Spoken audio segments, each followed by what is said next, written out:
Good morning. Thank you everyone for joining us. My name is Lindsay Williams. I am the lead planner for the Sunnyside Complete Community. I am also a board member of AIA and board member of NOMA, and I'm here on this final leg of our community design presentations for Designing for Impact to welcome you on this Saturday morning to this exciting event. Jennifer, can we go to the next slide? So first, while we're waiting for everyone to get a chance to hop on, we would love for you all to drop your name in the chat and your favorite spot in your community. If we have any elected officials on, I would like to say a few words to just say hello or welcome everyone to this meeting. Please feel free to do so at this time. Lindsay, hello, it's David Robinson. I'm your city council member and just want to greet everybody, say how excited I am to be a part of this meeting and look forward to seeing all the great work. So thank everyone for participating. Lindsay, thank you and your team at AIA and working with the city of Houston. This is so exciting with the Mayor's Complete Communities Initiative, as well as with our local chapter and NOMA and Complete Communities in the city of Houston. So we're really, I think, breaking new ground in the country and certainly in our great city. So thanks again to everyone for being here. Thank you. Thank you, Councilmember Robinson, for joining us this morning. You bet. Good morning, Lindsay. This is Perdita Didi Chavis. I'm with the Office of Vice Mayor Pro Tem and Councilmember Martha Castex Tatum in District K, and happy to be here. I'm excited to hear the presentation that will be presented for complete communities, especially the Fort Bend communities. Looking forward to the presentation. Thank you. Lindsay, I think I saw that my colleague, Dr. Carolyn Evans-Shabazz, the council member from District D, is on the call. She may be having a hard time meeting herself, but she's been a huge champion of these programs. So I just wanted to give her a shout out and all the folks from her district of destination. Yeah, thank you for joining us, Councilwoman. I'm going to go ahead and start. Thank you all for joining us again this morning. We really appreciate it. This is the final leg of the Designing for Impact. We started this way back in February, and now we're here finally able to see those design presentations. I want to thank our steering committee who's been working on this for several months to bring this together. Jennifer Ward, Catherine Calloway, Tina McCone, Catherine Ruiz, Janice Brackett, Gregory Benjamin, Krista Stoneham, Sarah Amron, Megan Vanderbilt Thomas, Nella Young, and Jasmine Jones. Thank you to the Community and Regional Planning Department of Planning and Development for all of their hard work and your lead planners. And also thank you to the director, Margaret Wallace Brown, and the director of our Mayor's Office of Complete Communities, Shannon Buggs, for all of their work and help that has gone into this. Thank you to everyone who has done their part and played a major role, big or small, in this initiative. It really would not be successful if we did not all come together to make this vision a reality. I want to thank the Jedi Collective for AIA, the Architecture Center Houston, the Houston 2020 Visions, Houston NOMA, and Complete Communities Houston. So I think I've thanked all there are, but most importantly, I want to thank the design teams and the residents, because you are the key to making this all a complete success and a beautiful event. We've really had great participation and turnout thus far. The design teams have really been dedicated. Sorry, I'm hearing an echo. The design teams have been really dedicated and worked very hard on coming up with these solutions for you. And this is just the beginning of this conversation. We are not going to begin this and end it here. This is just the jumpstart to, I think, what will be a really incredible partnership and a really incredible future for all 10 of these complete communities. So I am going to pass it over to the person who kind of spearheaded this whole idea, and that would be the division manager, Krista Stoneham, for the Mayor's Office of Complete Communities. Thank you, Lindsay, and everyone that she named, because this really truly was a collaborative and team effort to help visualize all the aspirations from the community. And I just can't thank everyone enough. I really want to keep my comments brief because I want to allow as much time as possible for the design teams and the communities to respond to the proposed solutions. But just want to give a quick recap of what Complete Communities is about collective impact from the residents, from the city, from our public and private partners. It's really everyone coming together to help move the agenda forward on comprehensive community development and improving quality of life. So I just wanted to say thank you again. I'm really looking forward to seeing what's being presented. I haven't seen anything at all, so this is my authentic reactions to what's going to happen next. And I just want to say thank you again. So we'll have the design team presentations now. We'll start with Sunnyside 1, the GSMA team. Then we'll go to Alief Westwood, the Corgan team. Then Gulfton, Architangent team. Kashmere Gardens, Gen Y team. Acres Home, Rogers Partners team. Second Ward, Inventure, near Northside. Asakura Robinson, Fort Bend, Stantec. Magnolia Park, Manchester, Dillon Architects. Third Ward, CMS.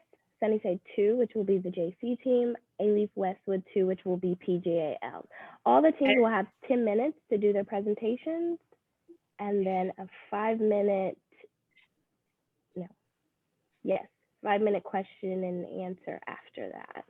And good morning, Lindsay. This is Councilmember Carolyn Evans-Shabazz, and I just wanted to give greetings. I'm so sorry. We had a cleanup at McGregor Park this morning, and I was actually running to the Shape Community Center for another engagement. Y'all know how it is. But anyway, I just wanted to tell you thank you. I'm so very, very excited. I tried to access it on my phone, but technology failed me. And so I'm here. Thank you so very much. Thank you to Councilmember Robinson, who I believe gave remarks on my behalf, but thank you so very much. I'm very excited. You all have a wonderful, it's beautiful outside. If you haven't been outside today, you need to get out there because it is gorgeous. Thank you. Thank you. Thank you for joining us. And as soon as this wraps at 12 o'clock, we'll all meet at a community spot. Krista, do you have any other comments before we move on to the design team presentations? No, we need to, I'm just really excited to see it and then going outside to be in the beautiful day with everyone. Let's go ahead and kick it off. Good morning, everyone. My name is Stephanie Pettigo, and I would like to introduce the other members of the GSMA team: Anne Rosenwinkel, Catherine Tees, Andrea Balandran, and Petra Salome. Our team of architects and designers have enjoyed diving into the neighborhood of Sunnyside. We're grateful to have this opportunity to learn more about our city and to work one-on-one with other Houstonians who are devoted to improving neighborhoods. Our team encouraged the residents to share their visions and goals, and we listened. GSMA hopes to encourage and inspire the flow of ideas by bringing pieces of the Complete Communities action plan alive and to make good things happen in Sunnyside. The big idea that we heard from the residents was the desire for retail opportunities. So we want to share with you our process of the ideas from the neighborhood and the examples of how we think some of these ideas could become real places. This is Anne Rosenwinkel. We first looked at the community action plan and identified 6 priorities where we could have an impact. In the workshop, the community members considered these priorities and chose a retail center with amenities as a piece of the work that they felt would be most beneficial to the neighborhood. In further discussions about land and the economic realities of development, it became clear that the imagined shopping center with a big box store, movie theater, and bowling alley is 10 years or so down the timeline. Lindsay Williams, wearing her hat as the Sunnyside lead community planner, reminded us all that the hope is that the economic growth and sustainability of the citizens of the neighborhood should mirror the blossoming of the land development. As an example, Ephraim Jernigan is working to train the youth of the community so that they're ready for the good jobs available when the solar farm is built. And in doing that training, they're actually going to be building solar farms on certain church sites and alleviate some of the electrical costs. And that's the kind of model we had in mind when we looked again at the available land. Starting with publicly owned land and then looking generally at vacant lots, we see a pattern of large tracts and smaller pocket parks. Next slide. We see the old HISD site where the Bastion Elementary School used to be. And we see city-owned sites of the multi-service center that's soon to be relocated, and the Hope Farms site to the south, which is owned by the city. And then there's two privately owned sites, one at Cullen Boulevard and Belfort Avenue, and one that used to be a shopping center north of 610 on Holmes Road. There are also some interesting small tracts owned by the city that might be used for pocket retail sites. There's used to be a lift station, I think, at Jarmy's and Coffee. There's a little pocket site across from the Hope Farms that's owned by the city. And then there's an 8-acre site across from the solar farm site where the current, I think, proposal is to do an agricultural hub.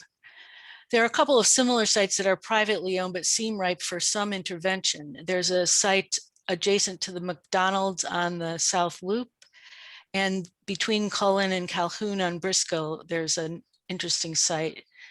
And the pattern of large and small tracts suggests a design proposal that addresses both conditions. So we begin with diagrammatic configurations. One is applied to one of the large tracts for a large scale retail development, and the other could be applied to multiple small sites. So knowing that the community needs to take gradual steps to support a large box store, we envisioned a phased retail center. The first phase, shown here, focuses on small retail and local restaurants on the ground floor with the potential for office and rentable small business spaces above. The parking is tucked behind the retail to maintain a strong walkable edge condition along the street. The street provides a generous pedestrian-friendly promenade with ample green buffers. As shown in the section below, there are moments that the outdoor dining is elevated off the street to provide protected areas for visitors to linger. The second phase expands on the existing retail and utilizes the adjacent property that's reserved for the future big box store for temporary flea market or farmers market structures. And finally, the third phase includes the large box store or grocery that the residents of Sunnyside desired. So in order to provide retail solutions adaptable to various sizes of sites in Sunnyside, we established 6 retail modules, as shown here. There's business over retail, business over restaurant, coffee shop, flea market, lockers or stalls, and then the eventual box store. With the biggest retail module being the eventual box store, we looked at temporary uses for the site. Establishing a program like a drive-in movie theater or flea market. Once the infrastructure is in place, the box store will become more feasible. A small intervention like a pocket park could utilize the coffee shop size module we showed before to anchor an outdoor space as a food truck park or hub. While this application only occupies a small footprint, it provides a local attraction. A flea market or farmers market application utilizes lockers or stalls shown on the lower 3 images that would be rentable to local small businesses. This scheme is easily aggregated and can shrink and expand based on the available land and demand from local retailers and consumers. This is the most flexible form of retail as it truly lets the members of the community decide its character. So we'll try out these conceptual solutions on sites that are bookends on Belfort. One is large on the corner of Belfort and Cullen. It currently is privately owned and leased for agricultural purposes. The second is the future agricultural hub site across from the solar farm at Belfort and 288. We will look at just the small eastern edge of this site. These sites at what could be community gateways suggest a found opportunity to use the development to begin to suggest a language of wayfinding in the neighborhood that enhances both the identity and the telling of history. There could be, for example, a tall clock tower at the large retail site and smaller history kiosks that have the storytelling embedded in the design. There also could be associated monumental signs, and you'll see some of these in these components in our proposed solution for the two sites. For our large tract solution, the proposal calls for an intervention on Belfort and Cullen. As mentioned before, we use a series of elements varying in sizes to help activate the intersections, including a marker for the site, such as the tower. The different shapes and sizes of each of the volumes create both intimate and public spaces throughout the site, with the smaller courtyards within the buildings opening up to the bigger green spaces. The smaller units along Cullen Boulevard are lockers to help bring in the local entrepreneurs to set up shop like a flea market. In between the two spaces of the flea market is a corridor for food trucks to come in and further activate the space. There are 3 roofs covering the retail and flea market spaces underneath and have been given a decent overhang to help with the shade for the pedestrian. So for the small site on the corner of Belfort Boulevard and Canyon Street, across the street from the future solar farm, we've taken a small corner of what is planned to be an agricultural hub for Sunnyside. The site includes a built structure with elevated patios and shading that creates opportunities for small businesses to open retail stores and provide amenities to the agricultural hub. And beside is a small food truck park. The opportunity to create small interventions using the same elements to populate the many small sites scattered around Sunnyside. These destinations would utilize markers, program, and environmental language to weave the neighborhood together.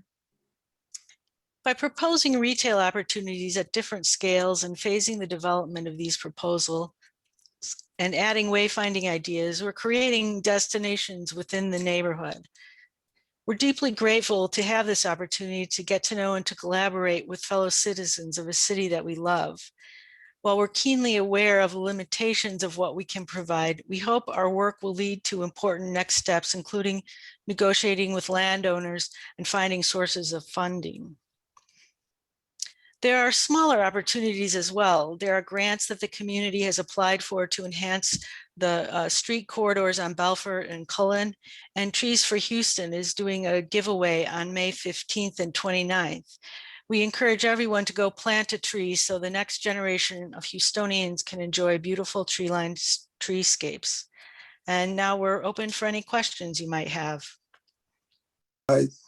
This is Curtis Davis. I put in the chat a suggestion for your art tower, and it's something that could draw the community there and provide a gathering space, and that's to include a 5G millimeter wave broadcast center, so that people who want to do high bandwidth work and young people who want to experiment with different things could come to the area, could download information to learn and to study, can play, can experiment. People who are starting businesses could hang out. So it could be a gathering place by having that high quality, free 5G millimeter wave access for the community at that location. Thank you. That's an interesting idea. And I love the word, I heard the word destination in there. And you know that I do refer to District D as the district of destination. And Yeah. so this is really, really exciting. Thank you. My name is Darren Sankin. I was late joining the meeting. And I don't know if y'all mentioned this already, but what's the timeline for this project? Lindsay, do you want to address that? Sure, no problem. So these are design charrettes. There is no exact timeline. This is the initial visioning of that. I'm going to defer to Krista because she would probably be able to help with implementation a little better than I would.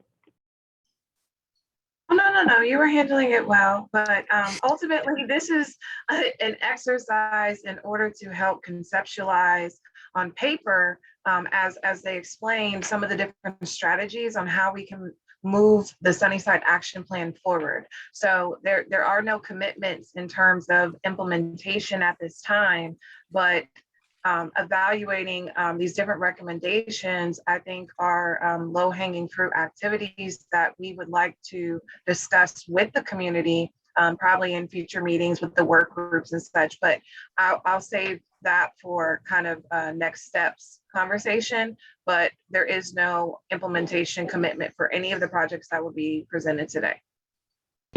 Good Is morning, that part of everyone. Sunnyside in a opportunity zone? Just out of curiosity. I know sorry, Eric. there's two. Go ahead, Lindsay here. Eric, what was the question? I was trying to see, is that part of Sunnyside, that tract, is it in an opportunity zone? I don't know the answer to that. We can look into that and get back to you. Hello, can you hear me? Yes. Okay, for the good morning, everyone. For the number one bookends for Belfort, where is that location? So that's an 8-acre site that's right across from the solar farm land, former landfill site. So you'll see all the wiggly lines to the left side, that's 288. And the blue horizontal line that kind of curves around, that's Belfort. Okay. And then Canyon is the street that runs up the east side there. Right now, it's a vacant lot owned by the city. Oh, okay. All right. And number two? That's at Cullen and Belfort. Remember we were talking about that site in the land? Right. So, okay. All right, thank you all. Thank you. I see Augie Kahi. Excuse me if I'm not pronouncing your name correctly. It's Augie Kahi. Hello. The site, we went over the site with the abandoned school, and I might have missed. So the proposal with the abandoned schools to repurpose that. What we were talking about here was just sites that we looked at that could be repurposed. We didn't choose that site because we understood that there was some crime in that area, and also it's a little remotely located. We liked the site right smack in the middle of the neighborhood. Yeah, and it also that brings about one more question. So in the consideration of these sites, are we considering the existing crime and how to clean that up, or is that a different partnership? So crime, the way we looked at it was, what can an architect do? What skills do we bring to the table? And so we listened to the community about which sites would be best to build on, and that's how the topic of crime came up. But we don't have a plan to solve that issue because that's really not our area of expertise. Thank you so much, Anne and the GSMA team. I think that was an amazing presentation. I'm particularly excited, of course, because it's in Sunnyside, but I'm sure all of them will be great. If there's no more questions, I think we can move forward to the next presentation. Good morning, everyone. We're the Corgan team. This is a look at our agenda that we're going to go over today. First, we're going to talk about community, because community is what this is all about. And we got some really great feedback from our community members that joined our charrette. Next, we'll go over the program of spaces that we came together with. We're taking a look at site plan and massing diagrams, and then we're going to finish it all off by looking at the palette for the interiors. So I'm AJ Sesteda. I'm Vice President and Studio Lead for Corgan here in Houston. Also on the design team, Tina McCone, who's project architect, Unmesh Kelkar, who's project designer, and then Melissa Jeffries, who is our interior designer and planner extraordinaire. All right, so one of the first steps when we were evaluating this intervention was speaking and site context. So our site is Alief, Westwood. It's the saturated located right there. More specifically, the site is on the Westwood side, we were told. So looking at single family and multifamily housing, it's primarily in a multifamily housing zone located right at that pink dot. So when speaking with the community, we wanted to tackle three things: concerns and needs, goals, and then programming. So first we started talking about what some of the concerns and needs are for this neighborhood. Grocery stores and food deserts was one of the items discussed. It was even said that people in this neighborhood at times drive to Sugar Land to get their groceries. Neighborhood beautification, fostering community pride and engagement. It was interesting because we heard from a community member that a lot of residents move and start here and then end up moving out of the community.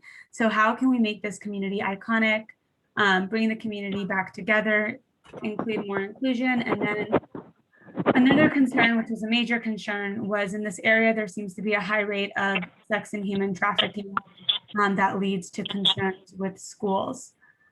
So then we went on to speak about the goals for this area. Some of the goals discussed was access to technology, classroom and community spaces where students could go after school and feel safe. It was discussed that if you can kind of capture the younger generation, you also capture the parents. And so having training rooms and cultural centers to help tasks as simple as filling out forms for community members. And next we discussed programming, so items that the community would like to see within the space, counseling services, a cafe, co-working spaces for community members maybe trying to start a business or to grow their small businesses. And lastly, we discussed the #1 goal that they hope to see in the project. And what we came to is safety and community engagement to impact the livelihood of the community. So we made sure to keep that in mind throughout the design. We also did an image review, and what I loved about this image review was we were actually able to figure out more likes than dislikes, but that also really helps us. So visibility and security were two of the primary concerns. One way to do this, as opposed to building a harsh wall, was to do a softscape buffer and a lot of glazing so people can see out of the building and into the building. Integrated lighting, durability of materials, and indoor-outdoor spaces were all discussed. Dislikes, so lack of visibility, buildings that didn't feel welcoming, more generic or bland buildings, and then of course, security concerns. Great. So before we get into the program, I do want to highlight that this program came about from the great input from the community members, and I do want to recognize those that joined us and gave us such great feedback. So in our group, we had Liang Wu, Lynn Henson, Diana Cavazos, Donna McGowan, and Rosalind Francis. So as I looked at the program, we just took the feedback. Tina showed kind of the goals and what we came up with that was important to the community and how we can improve the surrounding area. So we broke that down into several different areas, anything from your learning spaces, your recreational rooms, your admin spaces, and then a cafe and athletics and recreation spaces. And on the next slide, we can take a look at how that kind of all lays out programmatically. This is scaled. So what you're looking at is how these spaces represent the building as a whole. So you can see that the largest group of spaces are the learning spaces, including the cultural center that Tina came up with. We thought that was a really good idea. Our conversations went pretty deep, and one member thought that given the high diversity of Alief Westwood, that a cultural center to help assimilation and to help people kind of understand where they are and how to go about getting things done would help the surrounding community and only lift everyone up. So that was a great addition there.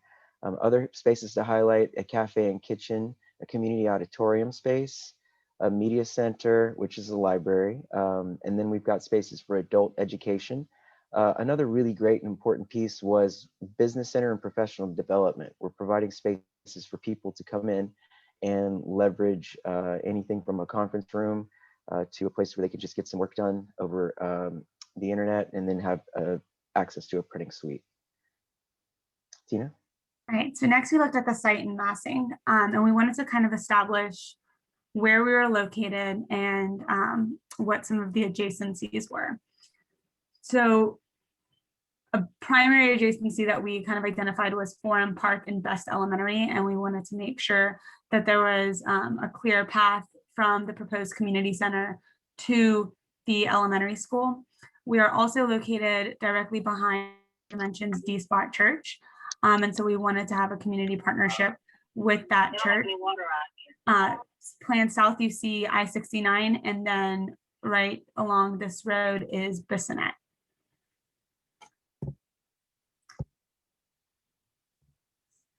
And so those, like I discussed previously, this was a primary adjacency that we wanted to address, with the idea being that students from this school could walk over to the community center and use it after school hours. And so identifying a walking path from the school to the community center.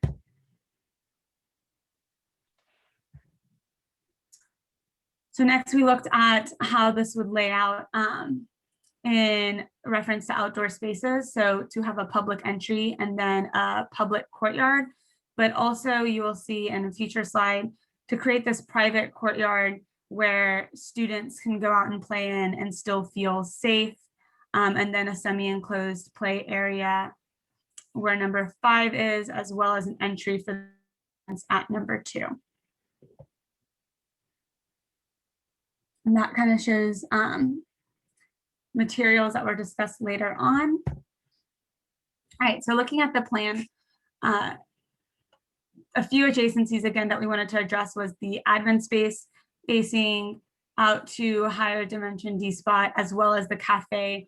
We thought maybe there could be opportunities for partnerships along this side. Adjacent to the cafe is the athletics and recreation area, and then the K-5 pod. So we broke it out based on age group and provided each age group with their own space.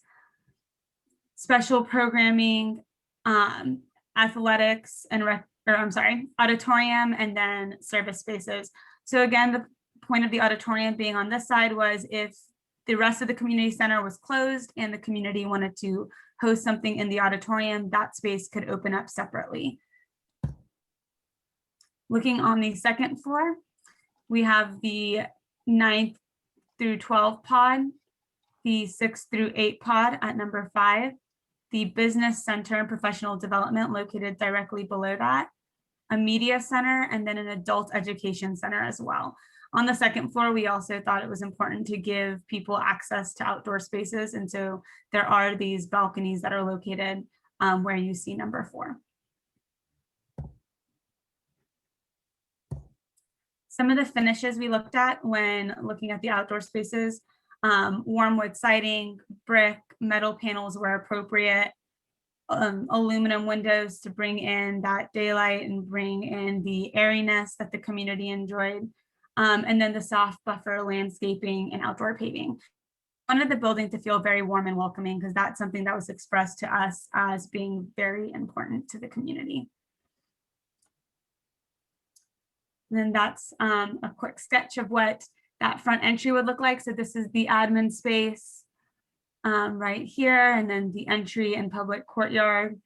You can see some areas for students to play in the back in pops of color. And then this is the side for student entry into that K-5 pod. Again, another pop of color and great visibility for those students, as well as an enclosed area on the inside for them to play in where they feel safe and secure. Melissa? Awesome, thanks, Tina. So as any project that we would work on, we always want to make sure that we are connecting the outdoor spaces to the indoor spaces. So you can see some similarities here where we're using lots of glass, some overhead doors, dark metals, and then of course we want to warm up the space. So durable materials in a polished concrete floor, and then that exposed structure above, and really thinking about integrated lighting and acoustics, making this a space that people really want to be in. And then of course, color was something that we heard from the community. They didn't want this to be boring. They wanted lots of color throughout their spaces. So we've got two interior views to show you. This is an example of what one of the education pods might look like. So a couple of classroom spaces, small group areas, and then lots of space for people to come together and gather. Maybe they're working on homework, maybe they're learning a new skill, but integrating technology, thinking about acoustics, and then of course highlighting that natural light and the safety of this building. And then the second space we want to show you is, this would be more of the adult focused area. So a co-working space where community members, maybe they're starting a new business or they need that kind of a space, a dedicated space to work. Maybe they don't have that ability in their home. So this would be an area where adults could get some work done and really develop their skills and provide for their community and for their families. So that is a really quick presentation on what we've been up to the past 2 weeks. This was such an enjoyable exercise. So thank you for allowing us to participate. And at this time, we'll open it up to any questions that you might have. I do also want to thank everyone involved for putting this together. This is really important. I am a former resident of Alief, so this really does hit home for me. So thank you all who were involved in putting this together. This is a great service to the community. Yes, this is Keith Downey. When you're using metal on the exterior of a structure, just keep in mind the thermodynamics of heating and expansion and contraction, because I've seen metal do some not so great things, especially on the hot side, which is the west side. That's just a comment. It's a great comment, Keith. Thank you for that. We certainly have thought about that and we appreciate that. Thank you. Hi, this is trustee Natasha Butler from the Alief side, but I live in the Westwood community. And so two concerns. One, as it relates to the school, why was Forum Park, the actual park, not chosen since the city already owns it? And the second issue is that as a parent of someone who's got, who works with young children, I would not want children to have to walk over and around that Center Parkway. I don't know the last time that one of you actually got out and walked that, but that is not going to be a realistic kind of thing for our community just because of the amount of traffic that cuts through those kinds of areas. So unless we created some specific lane that had walls around it, that's just not probably going to be the best way instead of putting it in the actual Forum Park and building a community center.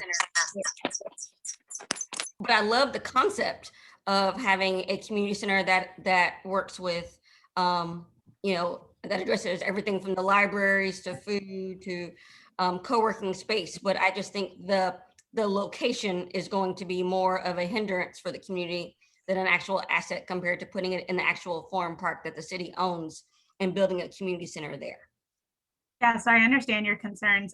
The site was actually assigned to us, but I did go in and look at what those roads look like between here and the school. And I absolutely understand your concerns that there are not good sidewalks for students to walk on right now. And so I think that would be part of the proposal, is creating that connection. I think it was also mentioned that there's an opportunity for maybe teachers to walk students over and use this space during school times. I don't know if there's an opportunity for busing, but those are all things that I think we would suggest, because absolutely student safety is a priority.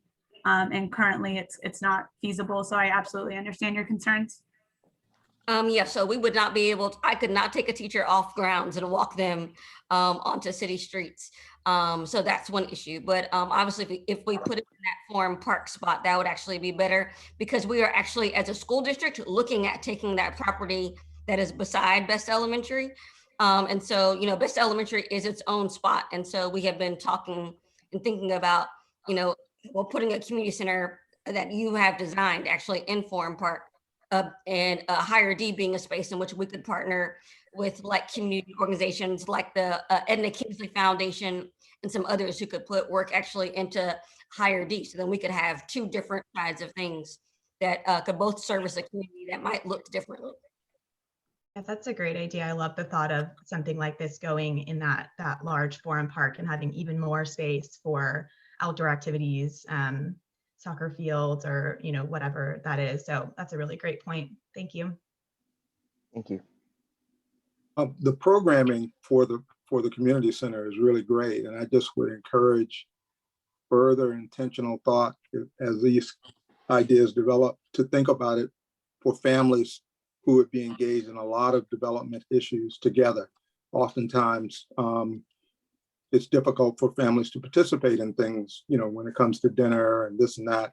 And the way you've envisioned this has all the elements that a child could come after school and not have to worry about being a latchkey kid, and a parent can come in after work and do some career development or financial management, and just all kinds of pathways that a family could work through to develop together while different people are doing different things, and as well as children coming on their own or young adults coming on their own, and just thinking more about the opportunities for engagement, both within the family and between individuals.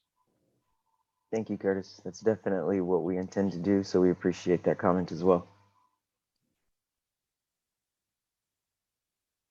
Any final thoughts? I have a final thought. So can I get the specs of those design drawings so that I can get them built? Can. We would love that. Sure can. There are some NFL players who would definitely love to be able to put some dollars in it. So awesome.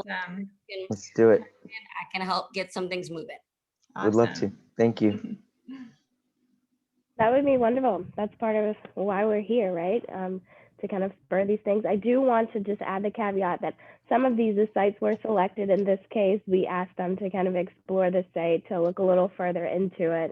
We think you all did a fantastic job. I think everybody here is really impressed so far with what we've seen from both design teams. So I just want to give, I'm going to stop saying thank you after every presentation, I promise.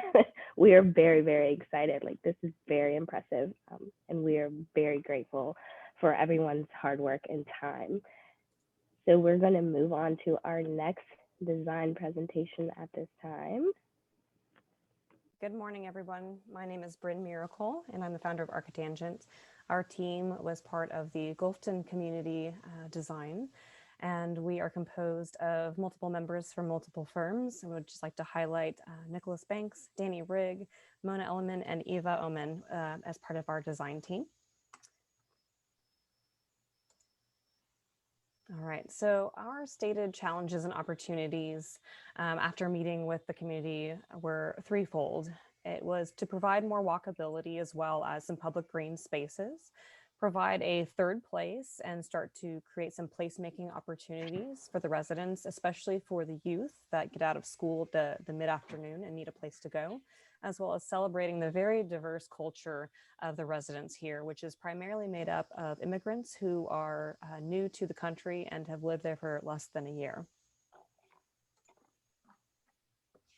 So what we did was we focused on the idea of coming up with a multitude of what we call micro design solutions. There is a site that is identified for the Gulfton community. What we'd like to do, though, is to come alongside and start to supplement not only that project, but all around the community to make sure that we can start to make incremental steps towards improving their quality of life. By doing this, we would have things such as micro designs, which would be immediate, very low cost, low risk. It's something that we can roll out very quickly to test and get feedback on from the community, and then adjust as necessary to meet their very specific needs. Part of that would be pop-up and pocket parks, what we're calling a pop-up third place, as well as public art. So diving into each of one of these, the functional micro designs would be how we can start to engage with the existing infrastructure and the existing community as it is, with very minor tweaks and adjustments. Things like reclaiming the multitude of parking spaces and parking lots.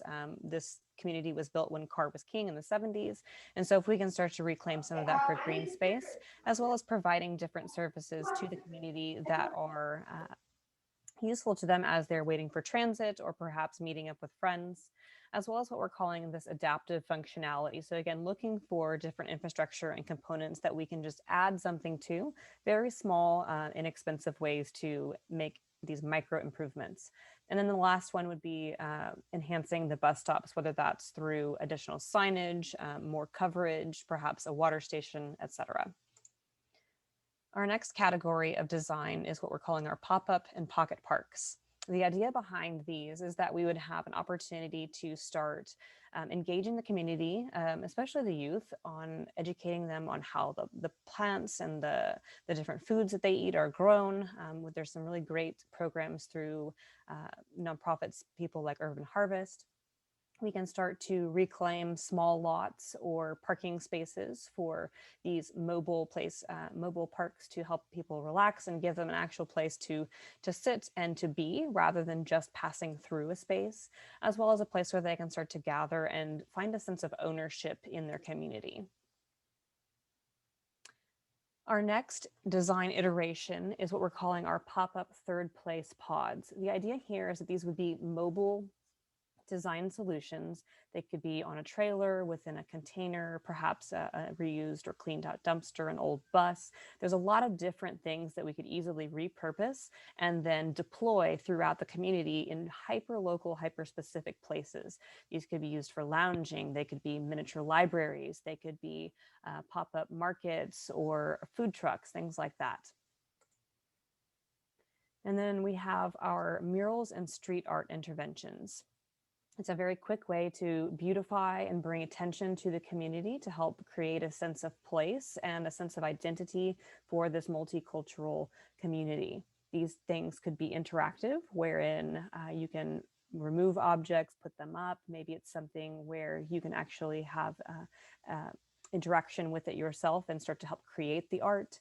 It can be something that can be placed vertically or horizontally, whether that is in the right of way or on private land that we've partnered with either a business owner or a nonprofit to revitalize their parking spaces.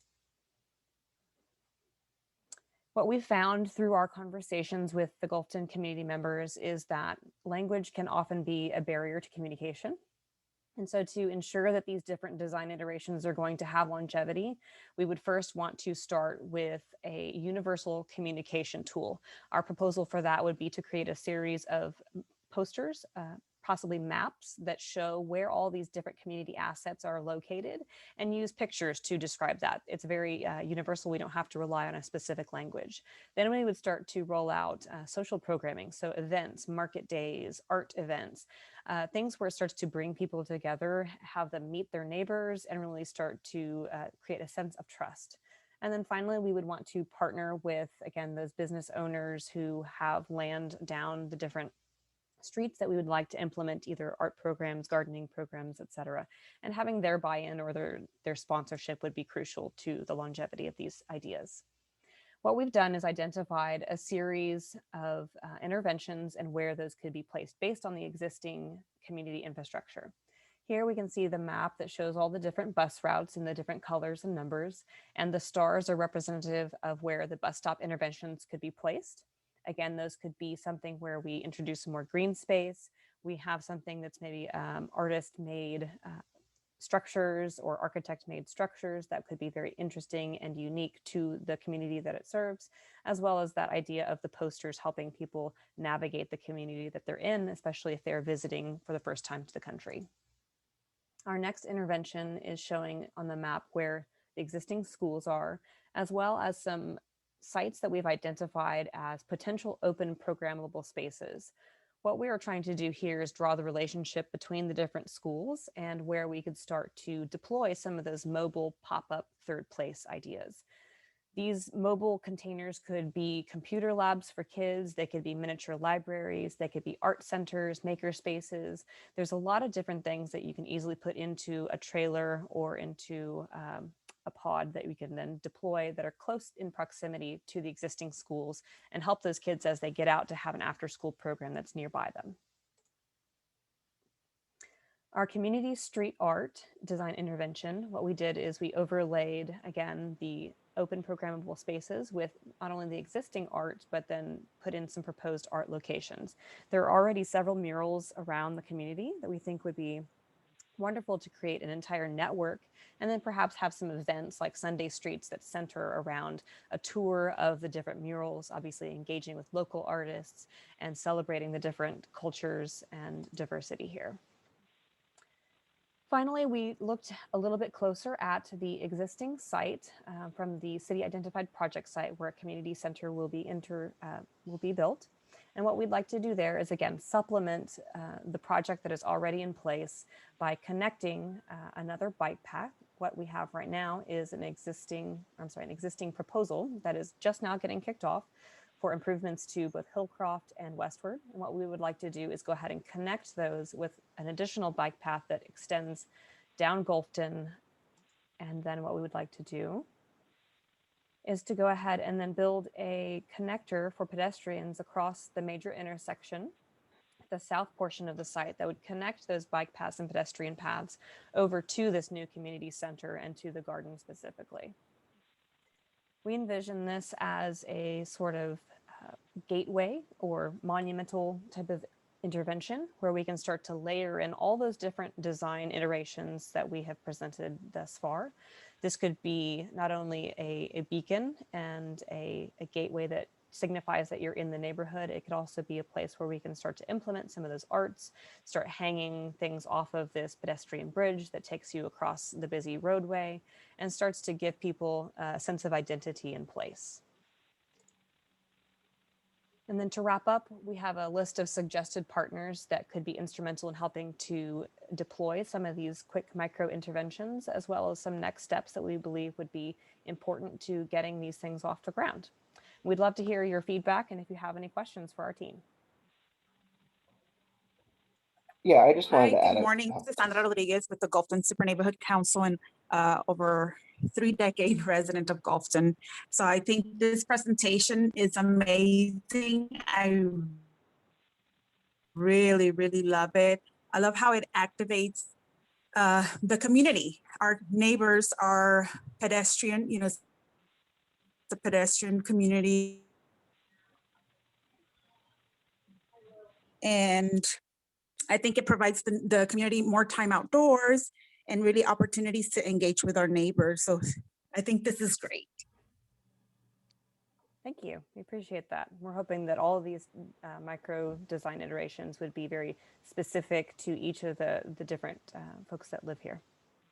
Hi, yes. Yeah, I love this this presentation as well. I love to see all the ways that you sort of layer all these things on top of each other and create these spaces. One thing that caught my attention was the gateway that I think you mentioned, which I thought was a wonderful idea. And you had a lot of opportunities for public art on the street and for murals and things. But I hope that one thing that we also take into account is that when you build things like this, like a gateway, this is also a wonderful opportunity to engage an artist to help in the design of this gateway itself. The gateway itself can be some sort of sculptural, artistic, cultural intervention that I hope that we might consider taking into account and taking the opportunity. Thank you, Jamie. I think that's an excellent idea, and we would love to collaborate with the various artists who are local here and really start to celebrate them and their accomplishments. And like you said, this could be something that's very amazing. We like to just put something in there to get ideas started, and then would love to get some feedback from the community on what the next step would be. Yeah. And then also just to add, the gateway isn't literally just or isn't also just a kind of up, over, and down. The intention is for that gateway to also continue over into the buildings across the street and become a path to an existing library and a potential new established park in between. So just kind of creating more of a through rather than just an up and over.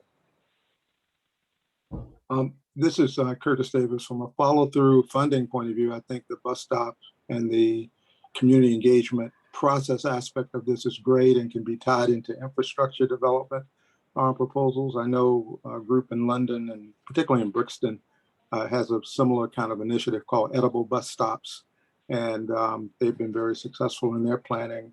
So making this really a feature of the community that can be part of the linking to the transportation network in the city in some creative and fun ways is a really wonderful dimension of what you're doing, and the local folks in the neighborhood can lead because of the scale of the design intervention. So whether they're artists or community gardeners, school children, I really love the framework that you put together here. This is great.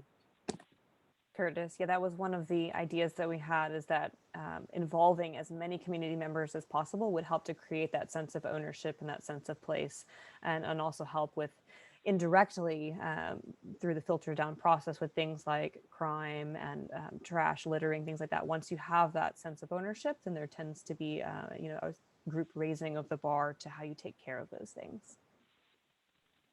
We have a hand raised from Eileen Egan. Hi, I'd love these ideas. I do have a caution for you with bus stops. Having done some work with them, you've got to really harden your design because they're going to get a lot of wear and tear and abuse. Absolutely. You just have to know that going in. Great feedback. Thanks, Eileen.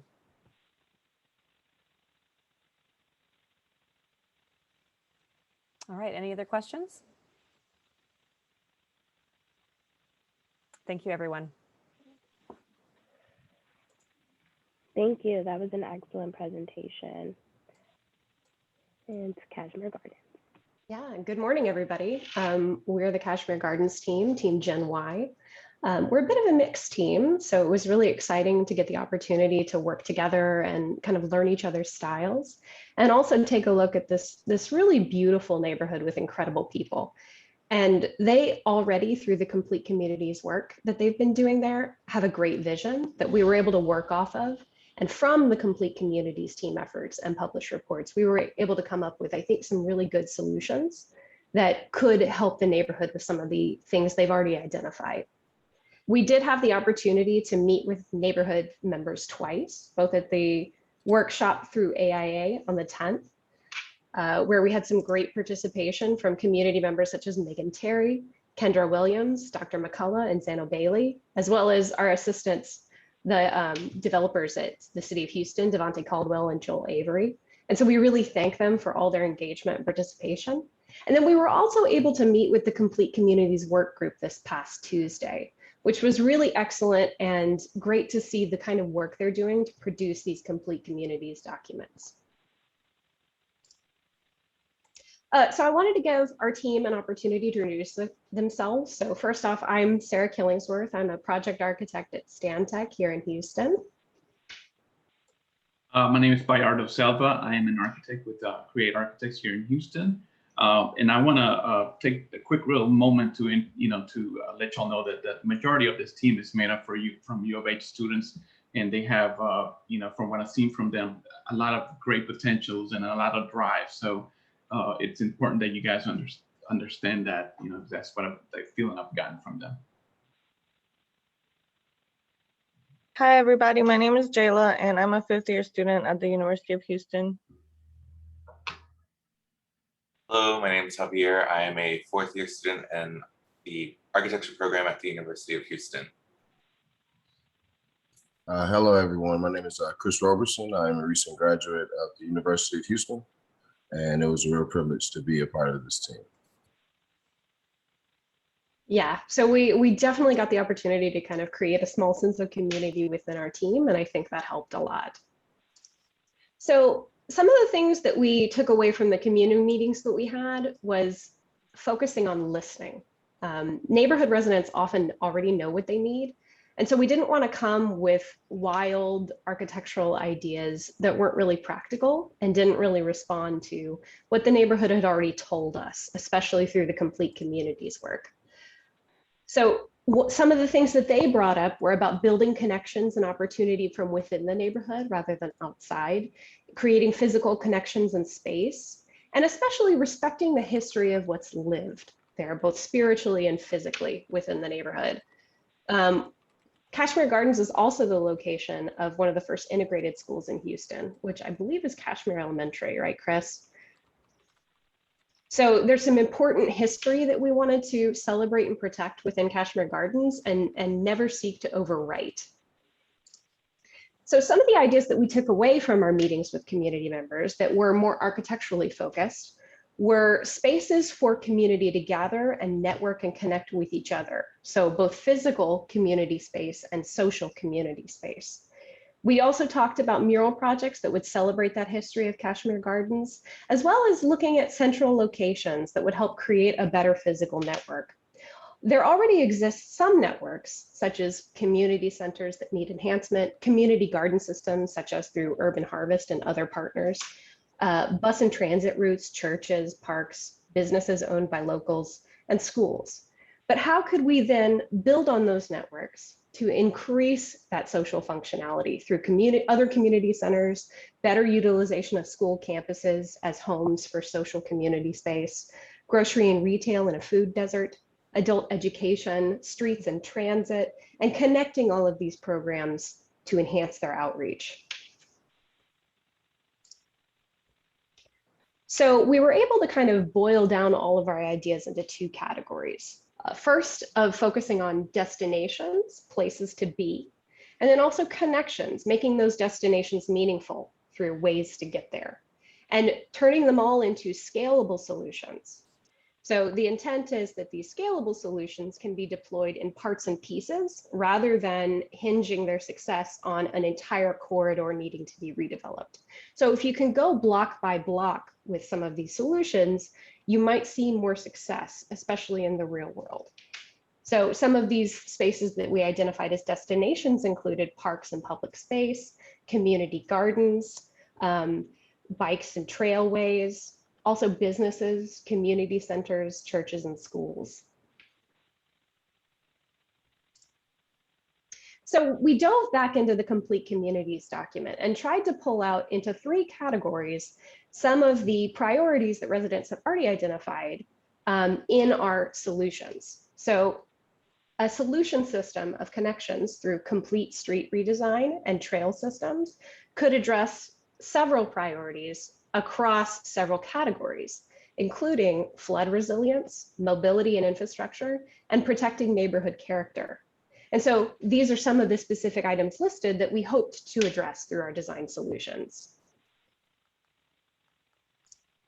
Next, we wanted to focus on new community spaces that included both physical community spaces such as pavilions and centers, as well as opportunities for public art that could celebrate neighborhood character and bring in local artists, such as the mural shown there, which is on the north side of Houston and done by a local artist, as well as community spaces for a more cohesive network of community gardens, particularly in a food desert like Kashmere Gardens.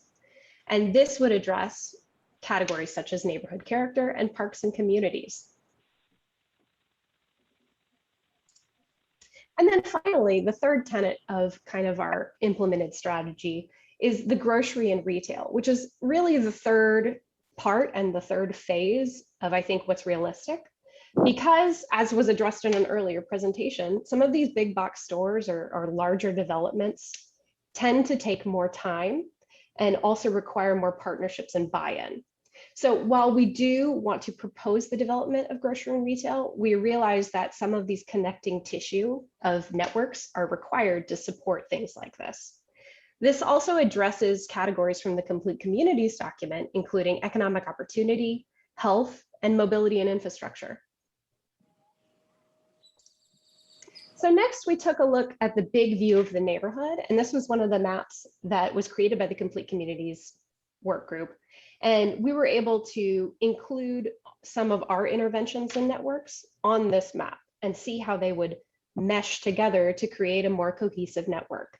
So we've identified a couple of individual locations indicated in the blue dots, as well as networks to try and connect them, both present proposals and future proposals of expansion, again, relying on that scalability.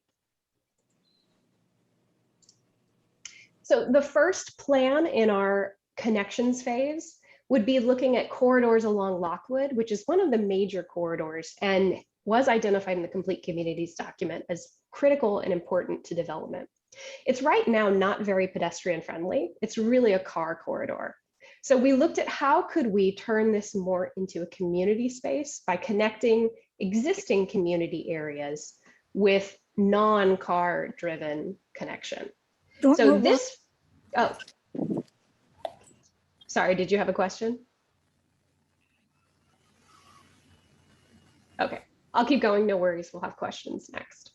So beginning with the block of Lockwood between Rand Street and Pardee, there's several community spaces along this corridor. And so we figured this was the best position to start with initial development. So Bayardo helped us develop this esplanade, similar to what was developed along Navigation, to better integrate bike and pedestrian infrastructure so that you can have people walking from the elementary school to the old library, to the multi-services center. And in the future, as this is developed further, possibly all the way down Lockwood. This concept can also be used along other corridors in the neighborhood, such as Cavalcade and Collingsworth, to better connect the neighborhood without dependence on cars, which is something we really wanted to listen to and respond to. The next phase of our connections is looking at better implementation of pedestrian and bike infrastructure. And so we looked at this network of drainage ditches, which is, you know, initially something that nobody believed could be a park space until Buffalo Bayou succeeded. And so turning this network of drainage ditches, which has been identified as an opportunity to improve flood resilience, into something public and shared so that there's a little bit more accountability about keeping these in good condition, is a really good opportunity to allow people to move through the neighborhood without having to rely on the car. We also wanted to take a look next at expanding programming at community centers, such as the library, through a new outdoor learning space. The library is currently closed because after Harvey, it was flooded and damaged, but we want to encourage the neighborhood to reopen and develop it further, to create that community space that's lacking.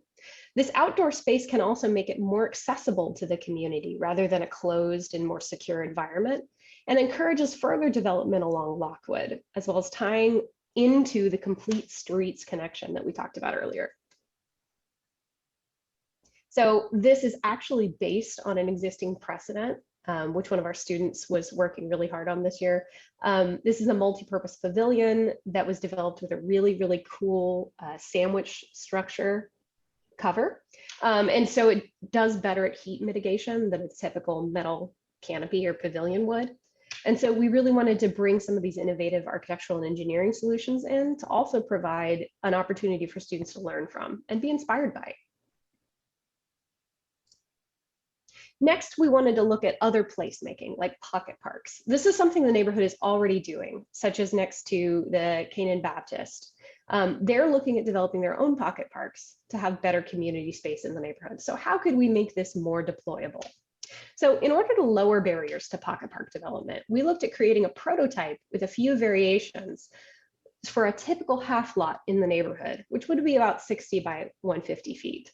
And this could make planning and pricing easier on all of the empty lots in the neighborhood. You could go in, price, plan, and if you need to, purchase the land, and then implement the solution pretty quickly.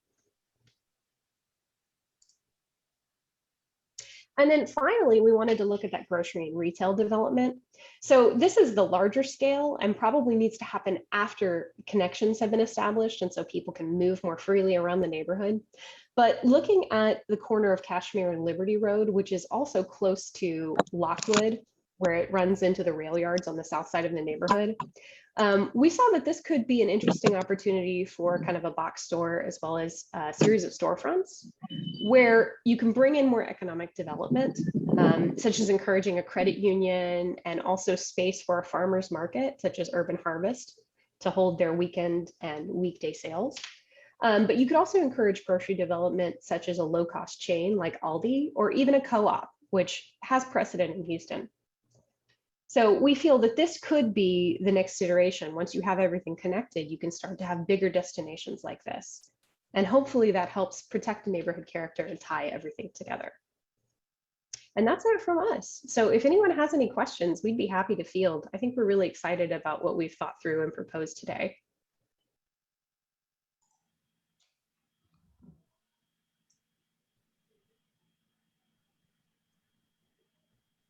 Just a comment to complete community staff. These presentations are really fantastic, a lot of really good ideas. And from the implementation, every community has talked about a grocer of some sort. and food of some sort. And it might be great to present some of this work or some of these ideas to some of these grocers as a group. So maybe get one of the bigger ones to sponsor it, Kroger, and bring in Aldi and Dollar Store, and anybody who wants to start a food co-op, and even Whole Foods, even though their whole paycheck. Even Whole Foods, yeah. Even Whole Foods. Because there are a lot of people of color who shop there and who work there. But bring them all together as a conference and, begin to share ideas and get them to begin to brainstorm, encourage them to brainstorm of how to, they know how to operate, right? And if you can pull some creativity with the operators, and this work is a good stimulus of ideas, they might be able to contribute to some of the creativity without having to pre-commit to actually building anything and investing anything. Just lean on them to get involved and engage with the community and have an opportunity for people to have fun together and come up with good ideas. Oh, absolutely. Our job as architects is to show everybody else what's possible so that then they can throw funding at it, is our hope. Somebody's got to invite them to the table and bring them there. And, you're absolutely right. And get them there. And that's what I'm encouraging. Trustee Butler, did you have a question? Yes. So I was kind of having the same thought as him is I guess as architects are working together with the complete communities, are y'all reaching out to like Greater Houston Partnership? Because I hear the same thing, that we have food insecurity in all of these communities. And so if we could get, 9 stores to each commit to a community, right, to different communities and put one everywhere, then we could probably, change some of this poverty and food insecurity issues that we're having in our complete communities as part of the reasoning why we said that we wanted grocers. Oh, I agree. And now that they've seen some of the other proposals, perhaps that we finished for the neighborhood, they can see that it would be sustainable to move into the area. Cynthia Walton, it looks like you have a question. You're muted. Yes, ma'am. Yes. Okay, thank you. Just to let everybody know, there's 2 major projects going into your area. One is the Kashmere Multi-Service Center is going under renovation sometime this year, and Kashmere Library is going to be under renovation later this year too. Oh, that's excellent. Yeah, so just to let you guys know, that is in the pipe, and it's a process, but it's happening. So, which is good. One thing I do want to comment on, I like the presentation for Kashmere, but the one thing I've noticed and most people don't realize, they always tend to forget, is the history of music in the Kashmere Garden area. Yes. They are the fathers or grandfathers, what you want to call them, of funk music. And it came out of Kashmere High School. And, that band was started in '68, went all the way through the '70s with very successful albums. And that'd be something you could be cool if you introduce some type, bring back some of the music, some of the historical music back into the area. Yeah, I think we had talked about actually encouraging the return of Battle of the Bands among the high schoolers. Mm-hmm. I mean, because even to this day, that the original band members still tour. They tour mostly throughout Europe. Yeah, this is a wonderful neighborhood, and honestly, they have some great history, especially among those schools. Ed, I think you had a comment. Yes, I really want to reiterate what Curtis mentioned about these designs and really getting them to complete communities and folks to help them make their case for these kinds of improvements. I shared an article about success we had recently with getting permission to develop a pocket park at the southeast corner of Lucinda and Anita in an underserved portion of 3rd Ward. And I see that Councilmember Shabazz is on the line and also Krista Stoneham. So I want to thank them for their help in pushing this through. It's been a long 2-year plus journey to get to this point. But one of the, I guess, roadblocks we kept coming up against was this idea that pocket parks are inefficient in terms of setting them up and of funding them and maintaining them. And, I think we were able to counteract that with the 3rd Ward Chess Park that we developed completely with a private land and in-kind donations. But still, to look at doing a proper park that meets code, we really need to help make the case that pocket parks are an efficient use of space and that they can be done in a cost-effective way. So anything that we can do to help make that case, I think will help to achieve the goals that we have in the complete communities action plans. Yeah, totally understand. Maintenance is always a concern, and I design public schools, so I fully understand that. But I agree, like looking to make these scalable solutions and do kind of the heavy lifting of planning beforehand does help resolve some of those issues. Well, thank you, everybody. I think that might be it, but I really appreciate you guys giving time for us. And thank you again to my team. We all did a ton of work on this. Oh, one more question. Yeah, the community was great, honestly. I'm kind of excited and I kind of hope to participate in some more meetings. Right. I guess 2 more questions if we have time, Lindsay. I don't want to go over. Sure, go ahead. Okay, Juan? Yes, hi, do you hear me? Mm-hmm. Yeah, so I want to acknowledge the one of the community leaders, Keith Downey. He had a bad cell phone reception, so that's why he was not able to join the conversation. But he just texted me right now to share with the group, you know, to look into the garden, the name itself. I know that the community has been working very hard about incorporating, you know, community gardens and really connecting it to the rest of the communities. There's this thing with Kashmere Gardens that it has a country feeling to it within the city as well. So I just wanted to acknowledge that on his behalf, Kashmere Super Neighborhood President. Yeah. So maybe to look into those, you know. Yeah, absolutely. There's a great network of gardens, actually, surprisingly, and we're looking to really bring everyone together and make it a more cohesive network. But thank you for your comments. Tana or Janelle? Yes, either one. I love them both. Yes, ma'am. Thank you to you guys. Presentations were awesome. I am very excited and happy to be a part of the entire group. I am from Sunnyside, South Park area. I now live 288 in District D area. And so my question is, in my thought process being, you know, a business consultant for many years, are there any proposals for business centers, you know, small, medium, just to support each community, because we know that, you know, small businesses are the backbone of economic development. So, and I came on late, so I may have missed some of that information, but was any of that covered, or is that included in any of the communities? We actually did talk about that among our community group when we were working out kind of what our scope might be. We hesitated, or I hesitated, to program some of the spaces that we were designing, but I think that opportunities for adult education, homeowner education, and business owner education are all really important topics, especially in this neighborhood. And it was definitely highlighted by the economic portion of the Complete Communities document. So in my mind, that's the kind of programming that would go into future community centers or spaces. There is, I think, a new community or a new adult education center, Bayardo, is that right? Nearby in the neighborhood? Yes, there's a plan. The Harris County Department of Education has a plan to do an adult education on the, what's that?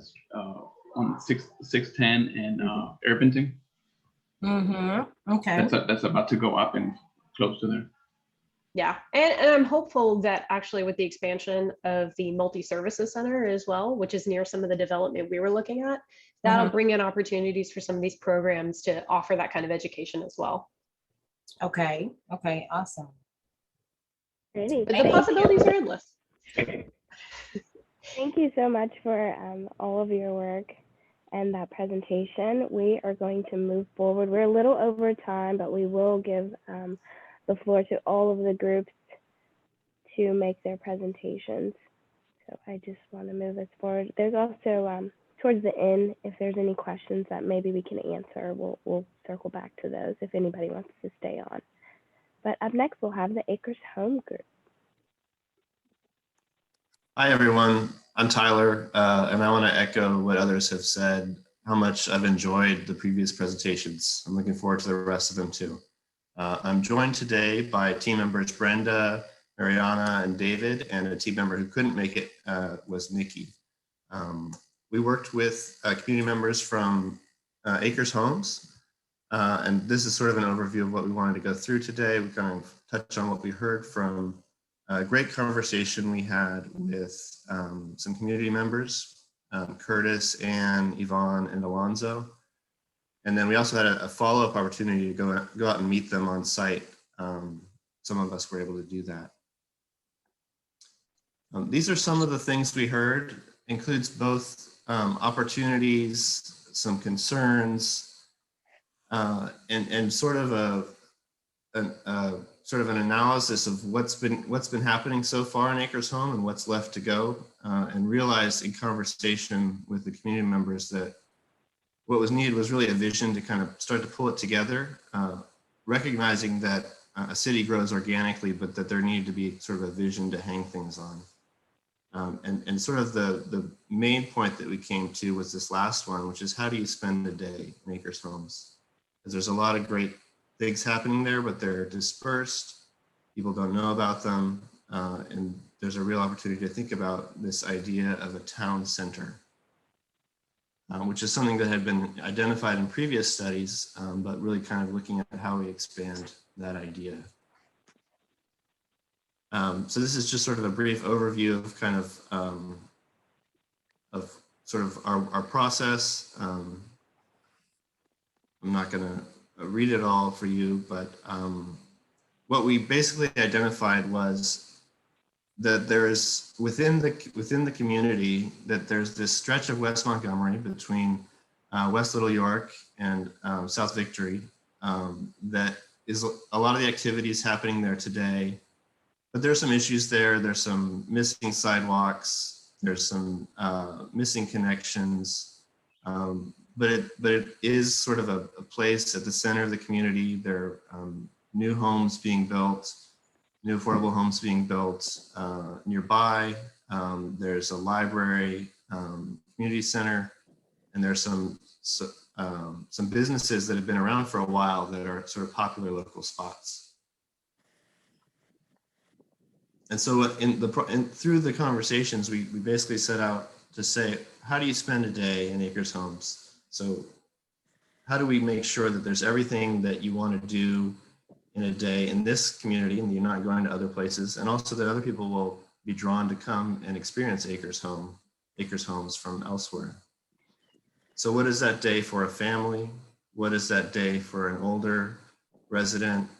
What is that day for a young couple? And what are all the kinds of things that are missing or things that are exciting about Acres Homes? One of the things that there's sort of a horse culture in this community. So having a place for a pony ride or stables or a place to have education about horses and how you care for horses. And there's also a lot of history that could be told within this corridor.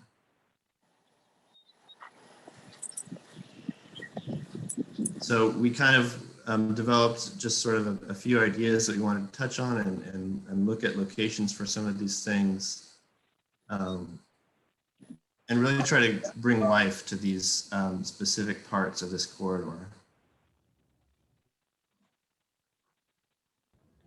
Great. So for the south triangle of the town center is where we reimagine Acres Homes by proposing to activate streets, sidewalks, and vacant lots, and building as cultural and food destinations for the neighborhood.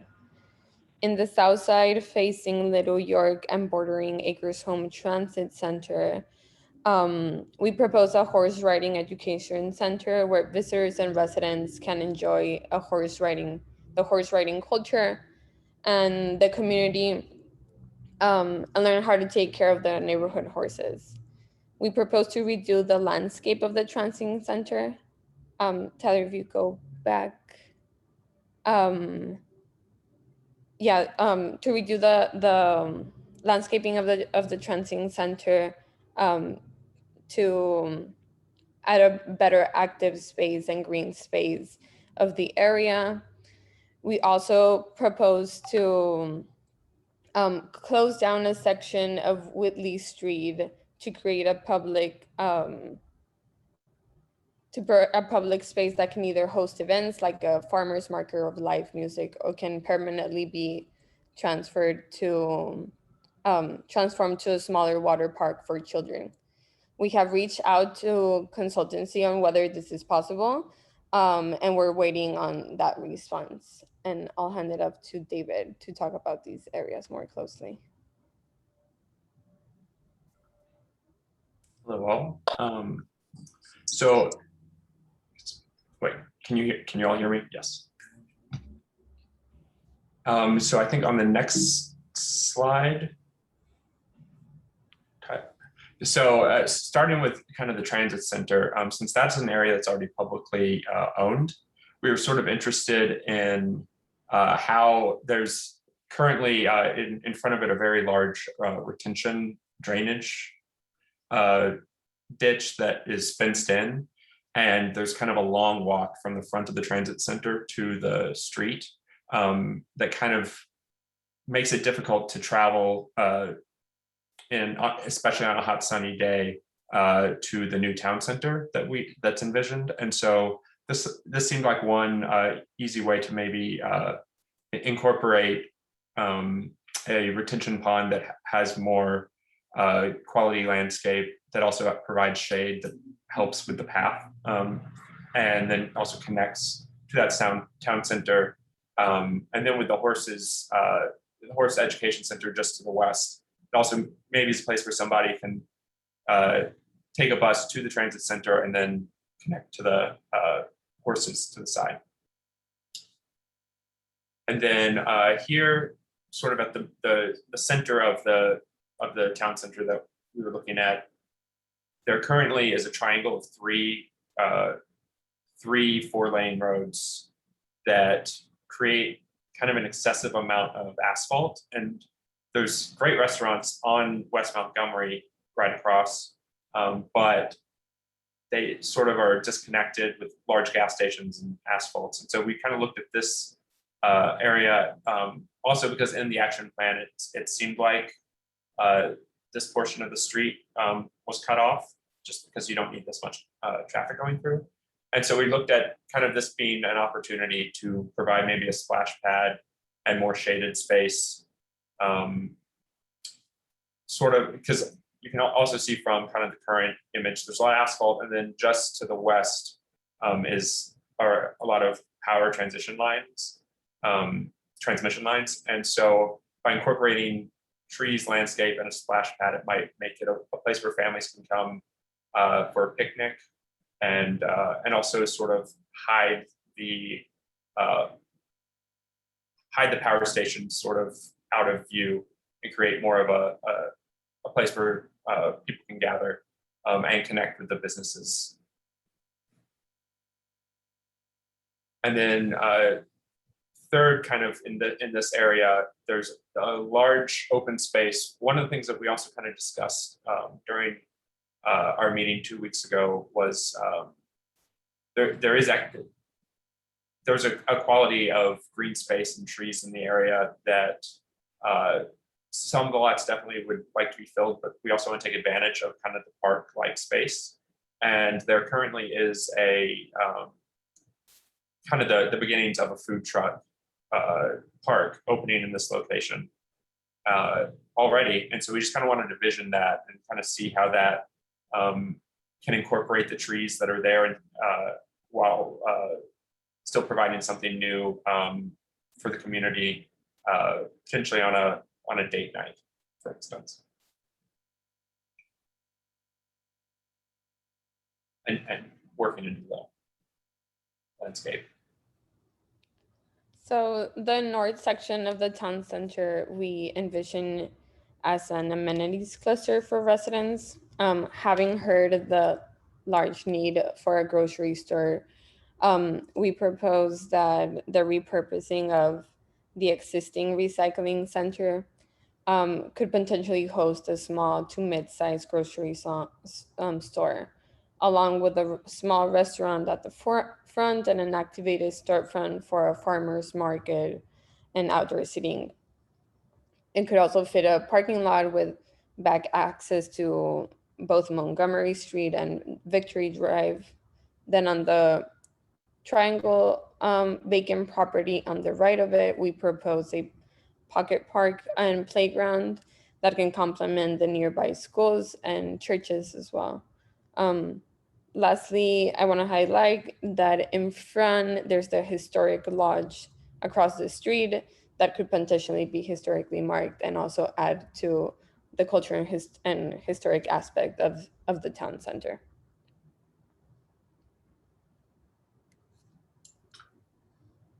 It's one other kind of key, sort of building off of what Mariana was saying, when Anne and the group gave us a driving tour. It was raining, so we stayed in cars. But when we got a tour of the neighborhood, there's a lot of new land grant housing coming in and new units just north of this area. And so this sort of seemed like a good location where I think a new density of residents might help propel what might start as a farmer's market and then become a grocery store. The other, as you'll see kind of on the next slide, that kind of, sorry, actually the slide right after this. Currently, there's a recycle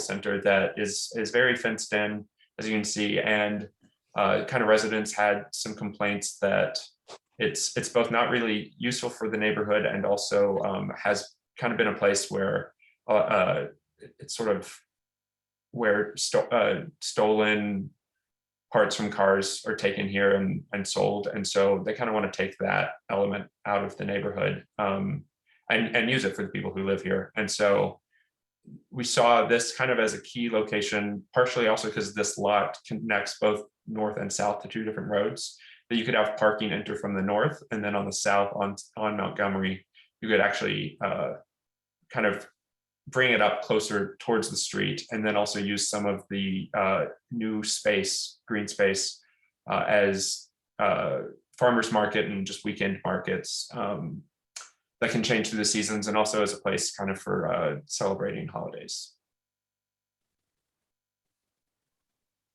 Okay, so seeing all the different opportunities and possibilities that the site offers, we have prepared 3 plans to spend a day in West Montgomery corridor. So this first one is for families with children. And so the plan would be to arrive at the transit station, which is at the south side of this drawing, then maybe visit the Horace Education Center, then have options to go to lunch, and then maybe after visit the library and the playgrounds, and then depart back at the transit station. For the second one would be for the senior citizens, would be maybe to visit the library, have these options to go to lunch, maybe stop by the farmer's market, and again, depart at the transit station.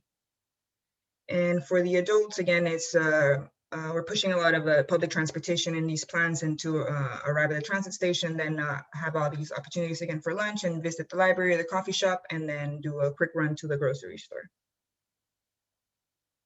And this overall plan focuses on engaging and connecting the multiple uses along the West Montgomery corridor, so that locals and visitors have the option to spend a day here without having to drive to multiple locations. This effort will also help to keep the investment in acres homes and hopefully build a catalyst for future economic development. And well, on behalf of the Rogers Partners team, I'd like to thank you all for your time and your attention, and we're looking forward to any questions you may have. So we're going to take a few quick questions. Quick comment. I think this is a great contribution to the whole process, just the narratives of use, showing how different groups can come together and use the ideas. And I think the way you ended it was a great way to end it. And it's something that can be applied to all of these projects, because it's a foundation of creating character for each of the neighborhoods through the combinations of proposed activities and the different groups and how they could be used. So I think that this is something we can all learn from for all the neighborhoods. Curtis Curley has his hand raised. Yes, excellent. So I'm an Acres homie, and I love this idea that y'all went through the different days. And I like this, this layout. I also wanted to, as we of course want to expand on this, to go later on in the day, right? We're talking about a date night, so we would have to go what nighttime looks like. And also, I know there was a large concern internally when we were meeting about biking and stuff. So we can talk, we can flesh more of that idea out. What does that visually look like? I really like this idea of closing off the road, like I saw what y'all did with Wheatley Street. But I just wanted to add those components around other methods of transportation, as well as going later in the day. What does what does nighttime look like? So this is awesome. I'm very impressed, and look forward to fleshing more of this stuff out. Excellent presentation. Thanks, Curtis. Yeah, we did talk about sort of date night. We didn't get there yet. We also talked about kind of the seasons of the year, holidays, Juneteenth, how we do MLK here. So how all those different things could be integrated, that calendar, not just the schedule of the day, but the calendar of the year, I think is the next step. So thank you. Awesome. Thank you all so very much. Next up, we will have our second ward team.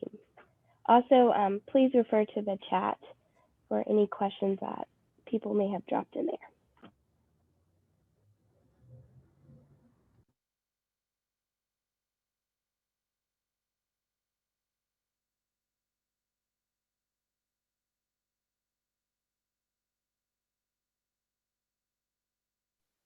Hi, everybody. My name is Eric Burnside, and I'm with Inventure. Oh, it's just playing. We don't want that. Let's go back. All right. And I'm with Inventure, and my presentation partner that I have here today is Patrick Jones. Patrick, do you want to say hi? Hello, everyone. And Patrick is a 5th year student at U of H. So you'll be graduating in a couple weeks. And I think Jayla from one of the previous groups mentions they were a 5th year. So if you want, give some props to our soon to be graduates. And Patrick helped do some excellent work on this project and led our discussion workshop. We had second ward community that we worked with, and our presentation today focuses more on what we would probably call pre-design or site identification, in that there was what we got from the community members was not the highest priority was not necessarily a specific proposal, but really a general proposal that the community is lacking in sufficient connections between their existing assets and landmarks and cultural institutions. You will find as we go through some of the slides, we have a bit of a site survey. You'll see some of the sidewalk conditions. So while we will talk about a few specific ideas for the neighborhood, we don't want to lose sight of a general standing proposal that the neighborhood as a whole needs to be examined for the integrity and safety and accessibility of their sidewalks and bike paths. Patrick, is there anything else that you would like to recap from our listening session? Oh, yes. Predominantly from the listening section, the relationship of Tony Marone Park, the Esplanade, these are great parts to the community.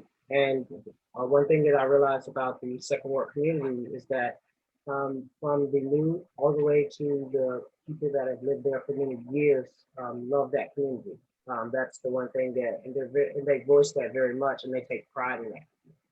And one thing that they really wanted to focus on is, the lack of those streets, being able to walk in that connection between these places to the trail so they can enjoy, an outdoor and healthy life. So our first specific proposal, based on the feedback that we received from the community members, was to identify a north-south, relative north-south, like since Houston's kind of on a skew. North-south connection between Navigation Boulevard and Harrisburg. Harrisburg and Navigation, seen by the Esplanade and the light rail line, are showing the benefits of some of this community development with increased accessibility. But it's the gulf between those two corridors that leads a lot of residents to make short car trips within their community to the Esplanade or to the library, Setagas Park, or Talento Bilingüe. So it's our proposal is then to identify that north-south connector, and Sampson and York were identified as two streets that could we could look at exchanging some of that vehicular traffic for pedestrian, bike, and metro traffic. And along this corridor, really put an emphasis on transit-oriented development, where we have a mix of affordable multifamily, which we see kind of coming into the neighborhood, but also making sure that we keep the small commercial, independently owned commercial and single family residential uses of those properties, with a high priority again for walkability and safety.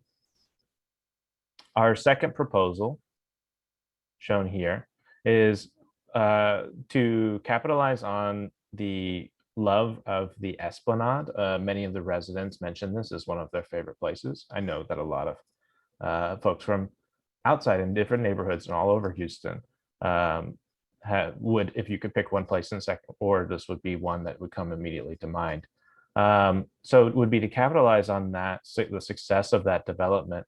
And we were thinking maybe it turns the corner on Delano Street. I can't remember the other name of the street off the top of my head, but come to Canal Street, where there's a prominent bus route that runs through the neighborhood, and connect up with Sampson and York. And so that connection where the extended Esplanade meets Sampson and York could provide a central hub that starts to connect these kind of more far-flung elements of the neighborhood together.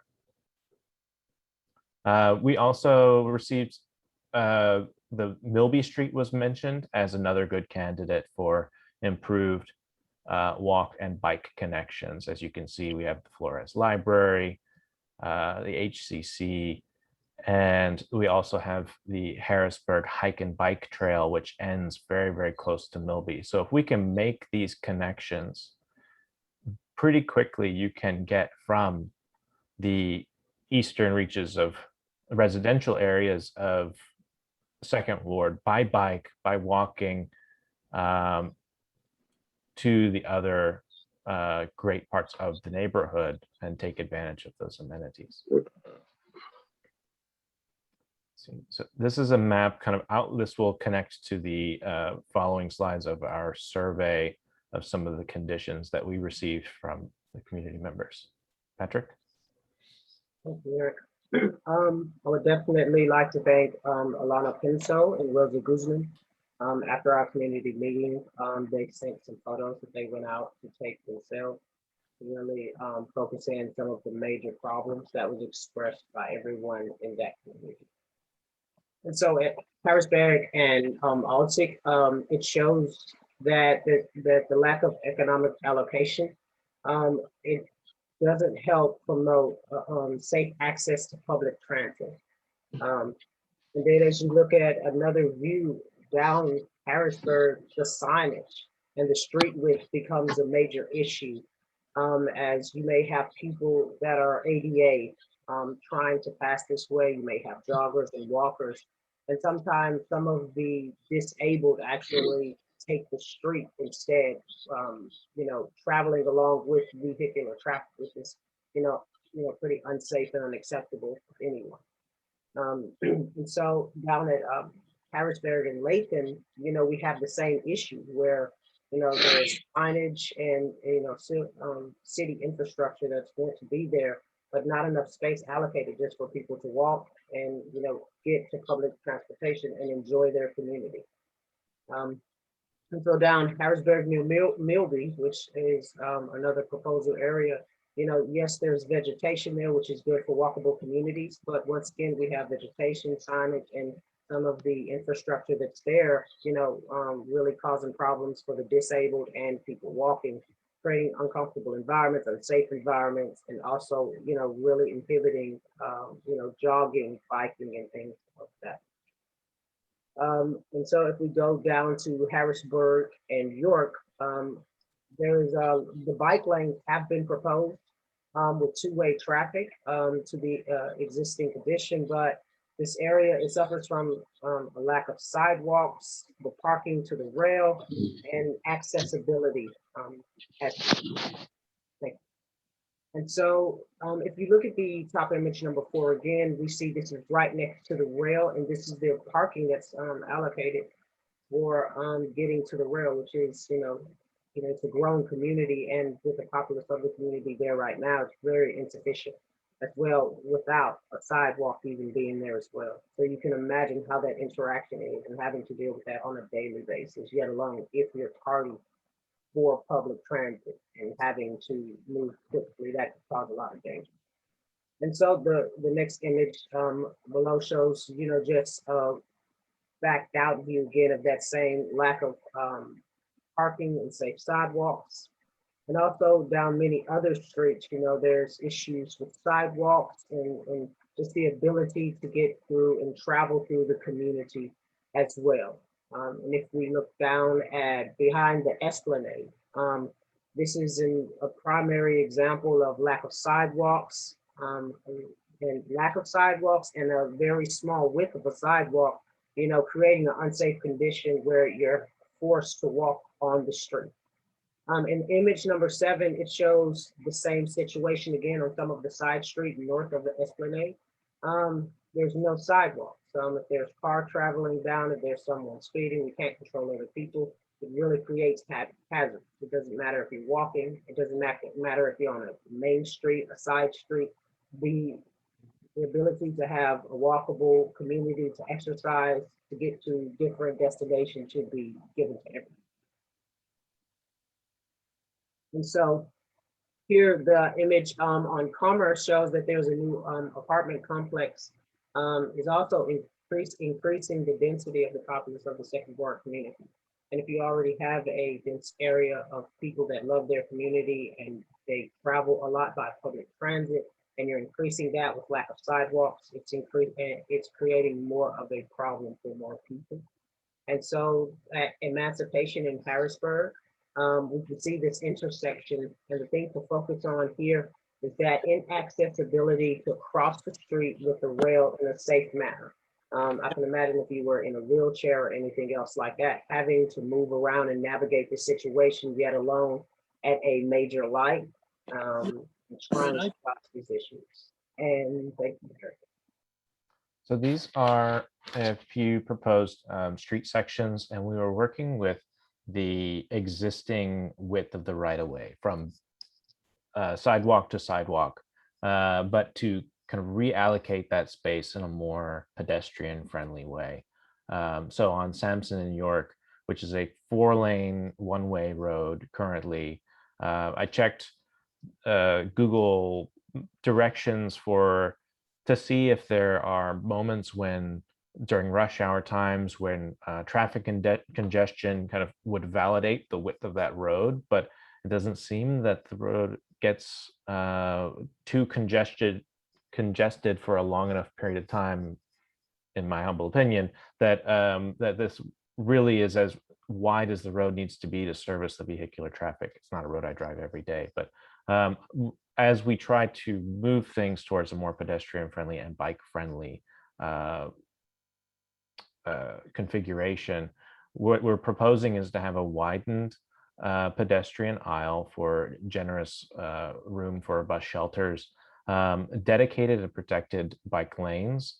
And so we've taken one lane away from vehicular traffic and compressed the street to also allow at least on one side of the street that businesses could have al fresco dining, or there's room enough in the margins for exterior market stalls, and things like that, and also room for ample vegetation that doesn't create the condition that Patrick pointed out in our photo survey, where yes, you've provided street trees, but you created a sidewalk condition where a person pushing a stroller or in a wheelchair has to then zigzag between obstacles. And many residents, or we've heard from the residents that some people will just prefer to just walk in the street and take the risk with traffic, as opposed to navigate across the sidewalks.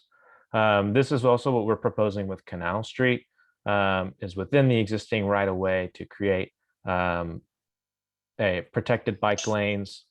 And then on Harrisburg, as you can see, here we are proposing a shared bike lane with traffic, considering the proximity. If I go back to the map, Harrisburg to Harrisburg, the street, to the Harrisburg hike and bike trail. So there is a potential that, say, as these things come closer together, that maybe we divert bike traffic onto this trail where it can continue much faster through traffic and more safely as well. So that's what we prepared for today. So we're happy to open it up to any questions or comments. Sorry, real quick. I'm sorry, I was trying to unmute. Resident of Second Ward, thank you for the presentation. Thank you for listening to our concerns. This is practical, and thank you for making it very practical and tangible. Now I'm almost wanting a little visual as well. Were there any like visual conceptualizations of what you're proposing? Not that we got to within the time that we were working on this. But tangible is more important to me, so I appreciate it. But thank you for your time. And thank you, Patrick, for listening as well. No, thank you, Joy. Thank you all. Judith will do one quick comment and then we'll move on to our next design team. Hey everyone, I just had a quick question. I mean, bike lanes are great and all, but if you're not gonna have a maintenance plan to back it up, I guarantee, I've been living in the area for 40 years. People will not ride those bike lanes. You gotta have a maintenance backup plan for that, either through the city, through whoever's, part of it. That's a huge thing. Debris in the bike lane, that's a huge problem right now with the bike lanes that are coming up everywhere. And also, maybe is there any interest in a Sharrow lane? Navigation has a huge long Sharrow lane that we use day in, day out, 3-4 times out of the week. And I feel that sometimes people respect that more. I mean, to me as a cyclist, an avid cyclist, I don't like to be boxed into a bike lane. And another thing, sorry, is, make them go somewhere, connect them. If you're gonna connect something from one side of town, make sure that, it leads into, like the library, or it passes by, huge area that has places to shop and eat, or we could lead you into downtown. Connectivity is what we need. For a long time, Second Ward has been kind of like this hidden gem. I mean, we don't really even have grocery stores other than maybe Kroger's or so. So, that sort of thing. Connect the bike lanes from one side. I mean, connect it from where it takes you actually somewhere, not a dead end bike lane as we call it. And that's just kind of my things out there. Yeah, thank you, Judith. Yeah, and I think that was one of the primary feedback that we received from the workshop, was that there's a kind of a piecemeal where there are areas of very high interest, like the Esplanade, but then you get to the end of the Esplanade, and what then? So our proposal here, or what we want to encourage complete communities to move forward with, is to make sure that those connections are continuous and consistent in quality and in safety, to get so that you have somewhere to go once you've just bought your shiny new bike and you're ready to ride. Thank you. Wonderful. Thank you all for your presentation. We're going to move on to the near Northside team. Just a side note, you probably already noticed we're over time, but the conversation has been great. So we thank you all for your feedback, and we want to encourage you to continue your conversations in the chat as well. All right, well, good morning, everyone. Again, my name is Hugo Colon. I'm with the Asakura Robinson team. And today we have two other team members. I'm going to let them a quick moment to introduce themselves. Alex, if you would like to introduce yourself. Thanks, Hugo. Hey, everybody. Alex Miller here with Asakura Robinson as well. I work on a lot of our economic development and community development projects. And Anu? Hey everyone, good morning. My name is Anushya. I'm also with Asakura Robinson. I have been a graduate design intern since the last 1 year with them. Thank you. Thank you, Anu. Just to mention, there were other two team members that were not able to come today. We have Wei Xiao and also KG Asakura.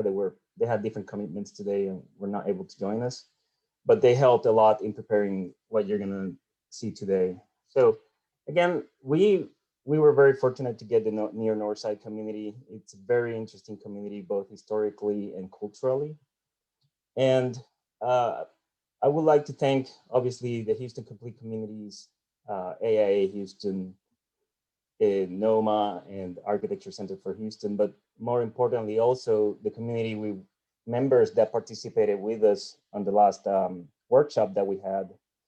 And Ms. Blackwell, Diana, Jimmy, Christine, Randy, Annie Beth, Michael, Trevor, Sano, Deborah, and Peter Ackles with the City Planning Department as part of our team. So thank you so much for working with us on this.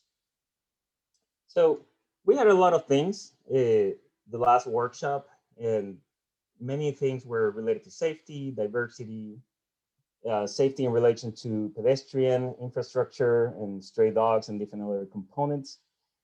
And we narrowed these down to three key areas of focus that we wanted to address. One is pedestrian and bicycle safety. Another one is placemaking. And the third, which being commercial and mixed use development. With the community, we identified one location that they thought it was important to address because it has different issues that they see in the community, from the safety component, pedestrian access, and in a way, a lack of destination, if you will. And that location is the intersection of Boundary Street and Fulton Street. This one is Boundary Street here. Well, this one is Boundary Street, and it meets Fulton that goes south to north. And there you see different things. One, you have this kind of street mall development, which poses some challenges. There's some empty businesses, and you have these large parking lots, which do not create necessarily the best condition for pedestrian access or comfort. And you have different things. You have a Little Caesars here, which according to the community is a very well-known business and it's doing well. But you also have like McDonald's and some other more street mall-like development. So we wanted to focus on different things, mainly how can we make this intersection more friendly for people to come and to be able to walk. And these are very preliminary concepts that KG developed. And our main idea was different things. First of all, how can we improve the streetscape so that it is more comfortable to pedestrian and more clear? This intersection is if you have been here, it's a little bit confusing. There's different elements. You have the light rail. Obviously, you have the cars coming. And you have some sidewalks, but the conditions are fairly uncomfortable in terms of shade and access with the sidewalks, etc. So what we're proposing here is rearranging the intersection so that cars have a more controlled access, if you will, to Fulton and to Boundary and continuing north along Fulton, but also using that opportunity to increase these corners as a quote unquote plaza, if you will, that creates this placemaking opportunity with potential fountains or water features or art or different things like that. The other important thing is how can we envision a different kind of development that it's responsible to the scale of the neighborhood, but also allows for a little bit more densification along the light rail area. So what we're proposing is rearranging this existing development so it has a parking garage that can be shared between the different businesses, but also some mixed use development like housing and some retail, smaller scale retail, increasing the pedestrian area as well.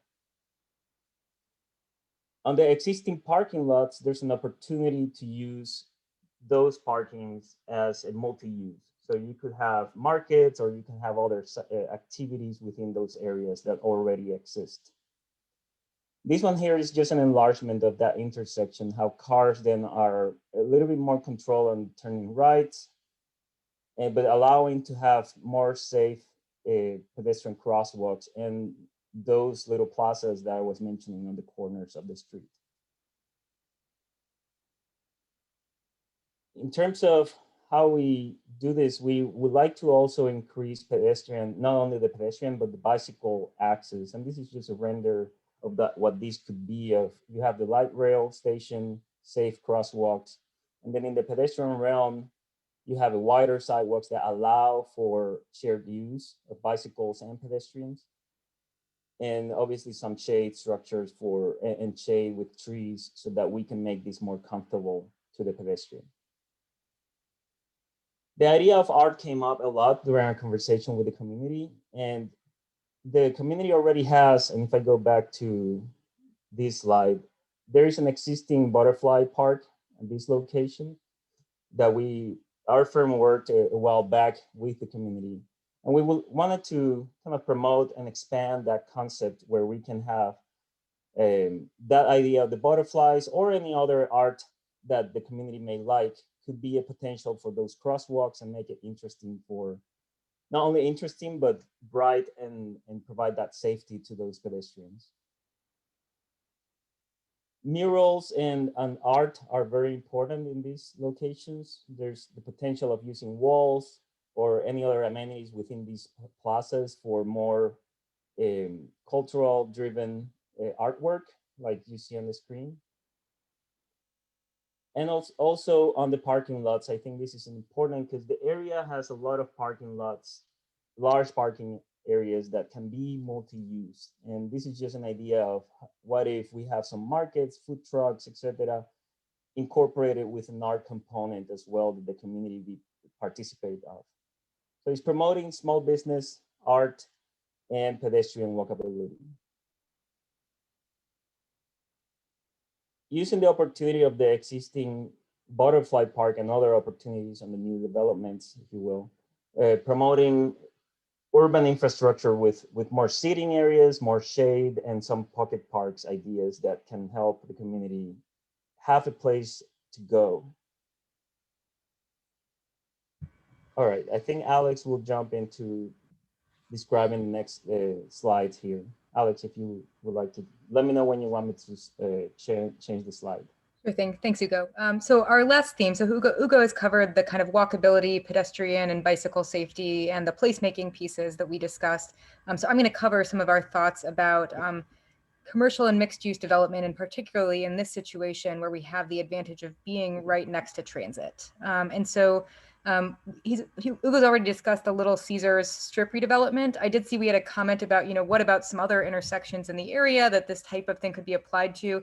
And we absolutely agree that some of these design approaches could be applied elsewhere in the neighborhood as well. We actually did do, if you look at the upper right, a look at, for example, Equipment in Fulton, which is another sort of transit-oriented area, and ways in which similar ideas could be applied to sort of decrease the amount of surface parking and increase the amount of development opportunity that could benefit the community. So we do think that this has applicability in places throughout the neighborhood as well. If you look at the left-hand side here, though, we're going to really focus in on this Little Caesars strip redevelopment opportunity for some of the remaining slides. So you can see we've got some different ideas about the ways in which that sort of current strip mall could be reoriented. There's reduced surface parking. Some of these development opportunities, for example, the residential, which is shown at the top, would be sort of a shorter 2-story residential, but with kind of a parking on the ground floor. And so allowing for some ways in which that parking that is currently just taking up a lot of the space of this site could be reoriented to serve some of these developments and could remain, but without sort of taking up so much of that surface space and prohibiting development itself. We also have, if you look at the front at number 4 here, we have a building that's really supposed to look at a series of small shops or small storefronts. One of the things that we know is important for supporting neighborhood businesses is, national chains do really well when you're starting with, larger spaces, but small shops often need a space where you can get off the ground and where it's affordable to rent. And so providing some sort of smaller storefronts to us on this site was important as well in order to be able to support the kind of neighborhood businesses that people wanted to see. So we go into the next slide here. Thanks, Hugo, that looks good. So we pulled some examples of, the types of spaces that we're thinking about. One of the big themes that we did here during the discussion was a desire to attract community serving retail. So grocery store, I know we've heard a lot about grocery stores for the near Northside community. That's a big deal as well. And so thinking about, what are types of grocery stores with smaller footprints. I saw Aldi was being mentioned in the chat. That's a good example. We also used Phoenicia from downtown Houston as an example of kind of a neighborhood serving type of store that has a little bit of a smaller footprint and can be more easily integrated into maybe a transit-oriented environment. Also, people talked about coffee shops, local bars, just kind of these third places where people can go out and gather. And we think that we can provide some opportunities for this as well through transit-oriented development. If we go to the next slide here. So what are some of the mechanisms that we think we could use to actually encourage some of these changes to happen, right? Because it's all good to, have a design concept. What are things that are actually on the ground that could help us make this come to pass? So one of the great things the city has been working on is this transit-oriented development street concept, where we do have things like reduced parking requirements and other things that can help us reach some of these goals for development. We also think that, looking at mixed-use development that has both commercial and residential in order to increase the residential base of the area will help attract additional commercial uses like grocery stores, because they really look to see how many people are in the area and would be shopping here, right? And then also thinking about incentives, whether those are federal, state, or local incentives that could help us get there. And we just used Village at Palm Center as an example from OST of what some of this development could theoretically look like. This is, I think, even a little maybe more dense than what we had envisioned, but I think it provides a good example of where you get those shops on the ground floor and residential and housing above. So we go to the next slide here. We also really wanted to see ways in which we could support smaller businesses, community serving businesses, kind of the businesses that really generate the local character that the near Northside is known for, right? And so just thinking about what kinds of businesses we're talking about, we pulled some examples from around Houston that we think, could fit the bill. We know that near Northside itself already has a bunch of existing businesses as well. And so if we go to the next slide, we talk about some different opportunities to support those existing small businesses too.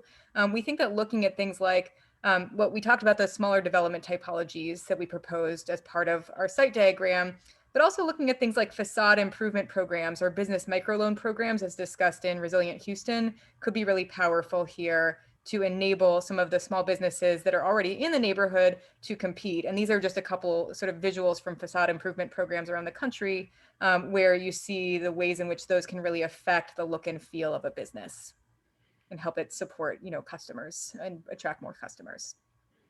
So if we go to the next slide, this is just our conclusion. What were we really trying to achieve with some of this design work? What we heard from the community is that we want the near Northside to be a place that is safe and accessible to everyone. We want it to be a place that supports diverse businesses and housing options.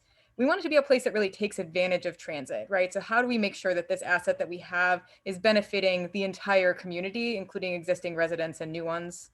How do we create spaces that are for gathering? And then how are we just really making this design about the near Northside and what the neighborhood is all about? And so we are excited to hear some of your comments, and we thank you for the time.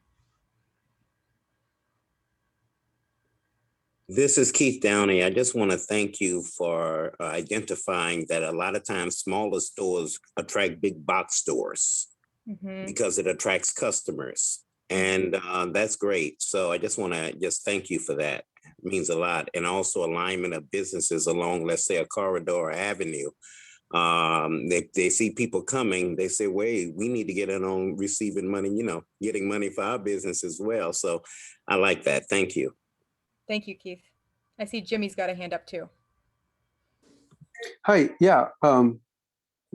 That wonderful, by the way. I love this presentation. I think you all addressed everything that we in the community breakout talked about with the small businesses, with that corridor that right there at Boundary and Fulton.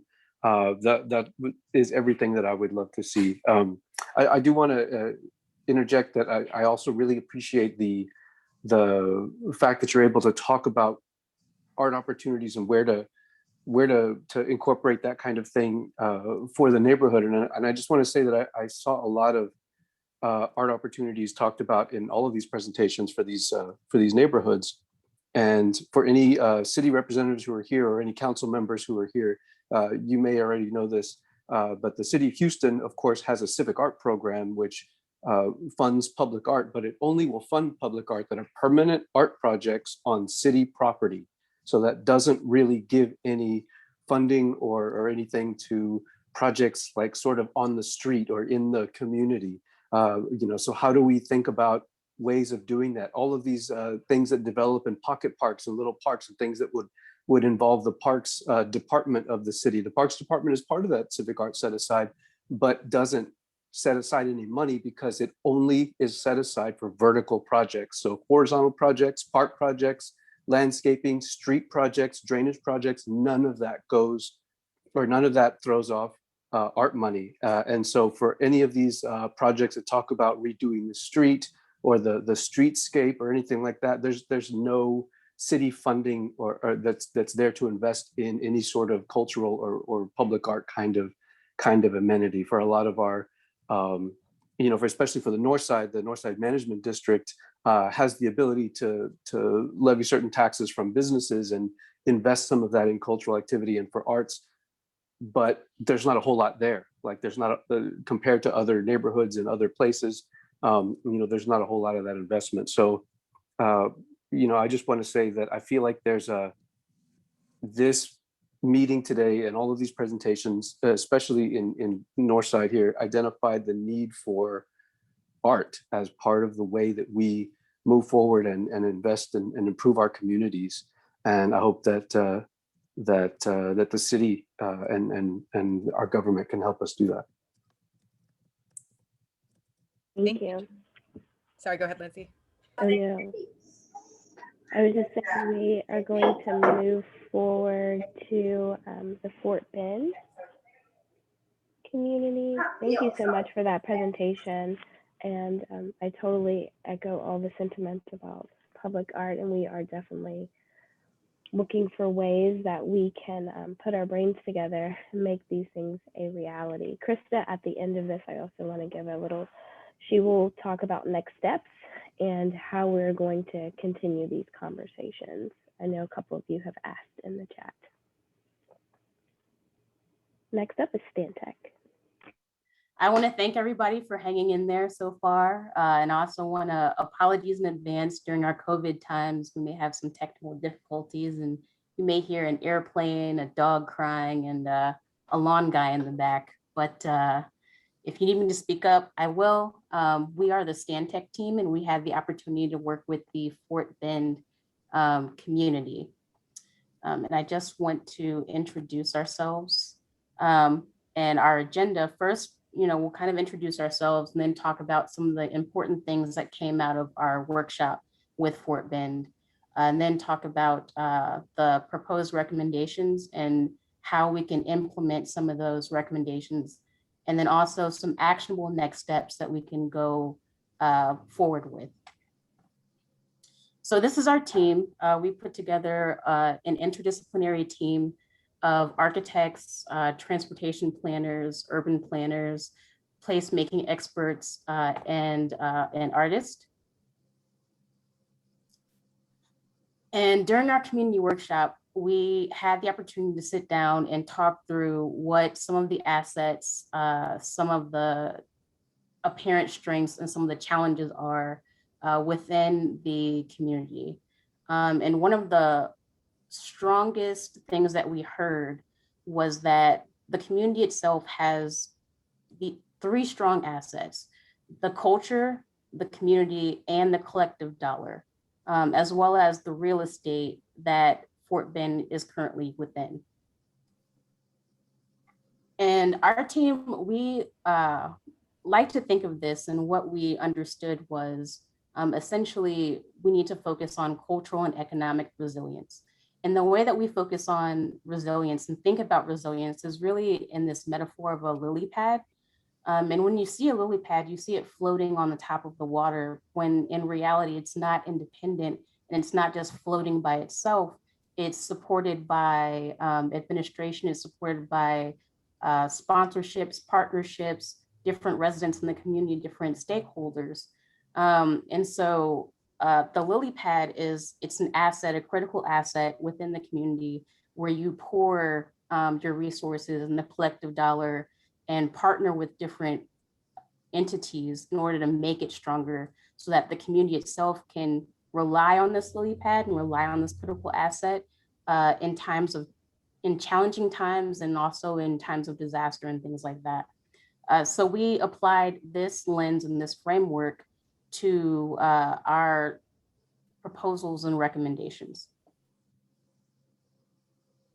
So these are, we're going into some of the opportunities that we identified. We went out and we took pictures and kind of got a feel for the area of Fort Bend, and what we wanted to see for ourselves, like what the assets were, and what interventions we could place inside of the community.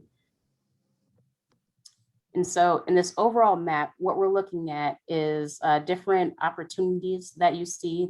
Those are the large orange dots, numbered dots, where the schools are, a transit map and mobility plan that shows the connectivity and how you get to those different opportunities that we've identified.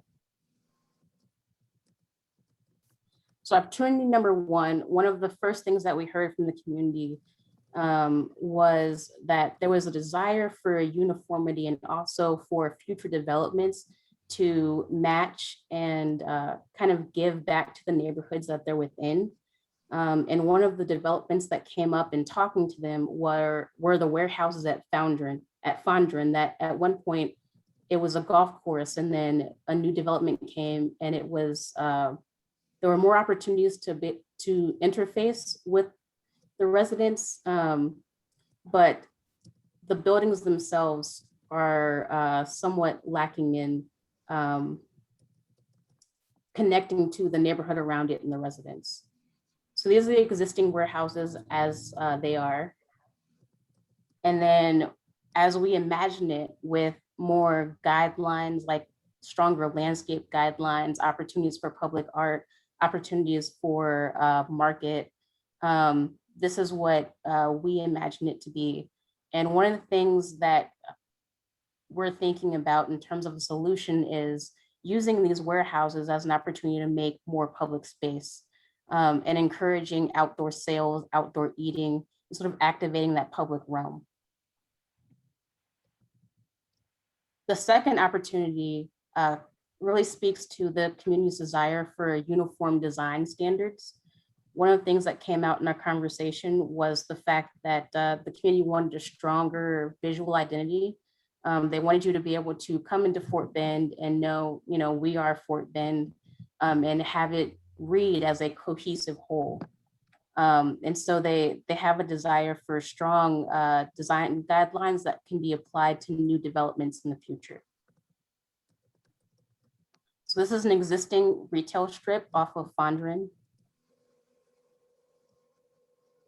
And then here is how we've imagined it, that has an increased pedestrian zone so that pedestrians and people in the neighborhood can walk and also interface with the retail strip and the small businesses that are there. You see the sort of the natural native and that helps to soften things. in this picture, in the new picture, you may not notice this, but we've actually taken out an entire row of parking in order to accommodate the residents, in order to accommodate the pedestrians. The third opportunity comes within the residential waterways. And these are waterways that exist between the neighborhoods currently. And this kind of fits in with the trend within Houston, where we're claiming some of the infrastructure that's behind neighborhoods and claiming the back door between neighborhoods and using it as an opportunity for more walkable areas that residents really can use. And so we've imagined it with more lighting, in the increased areas for walking, biking, streetscape amenities like benches, as well as trash cans, stuff like that.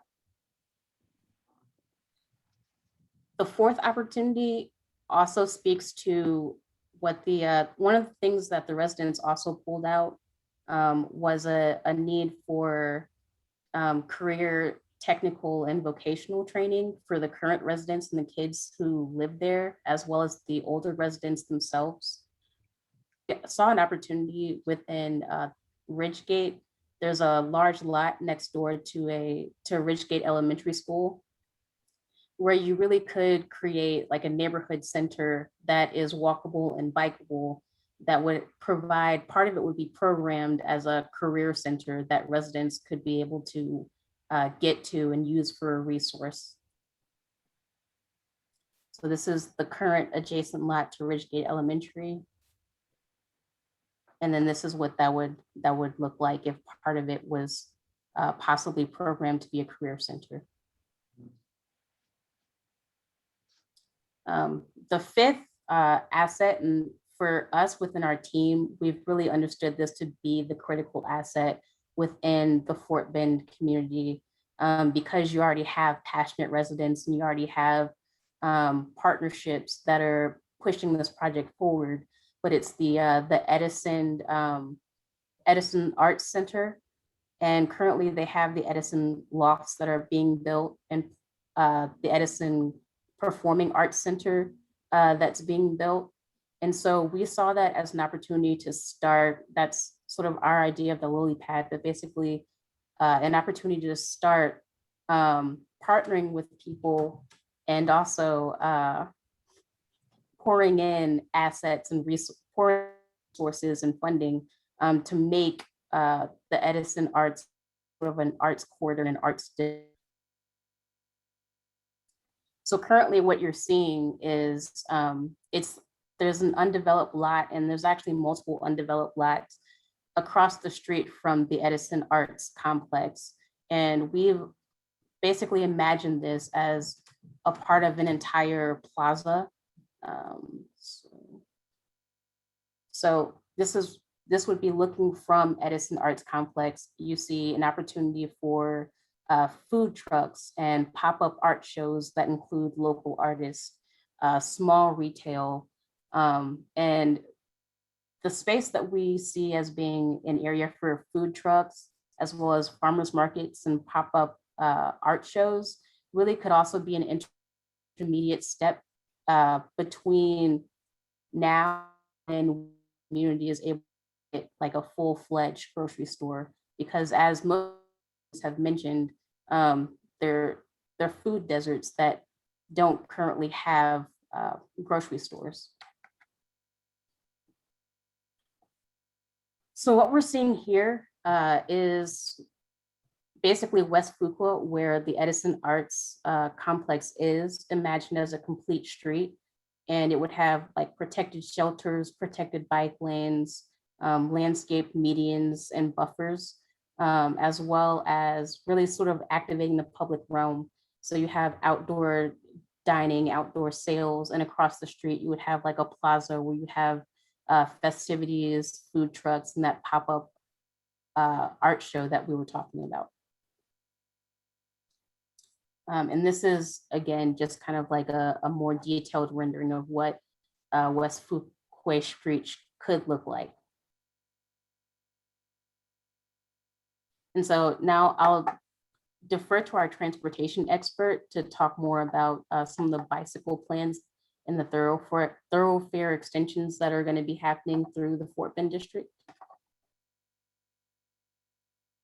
One of the biggest assets in that from a transportation standpoint is the infrastructure that's in place.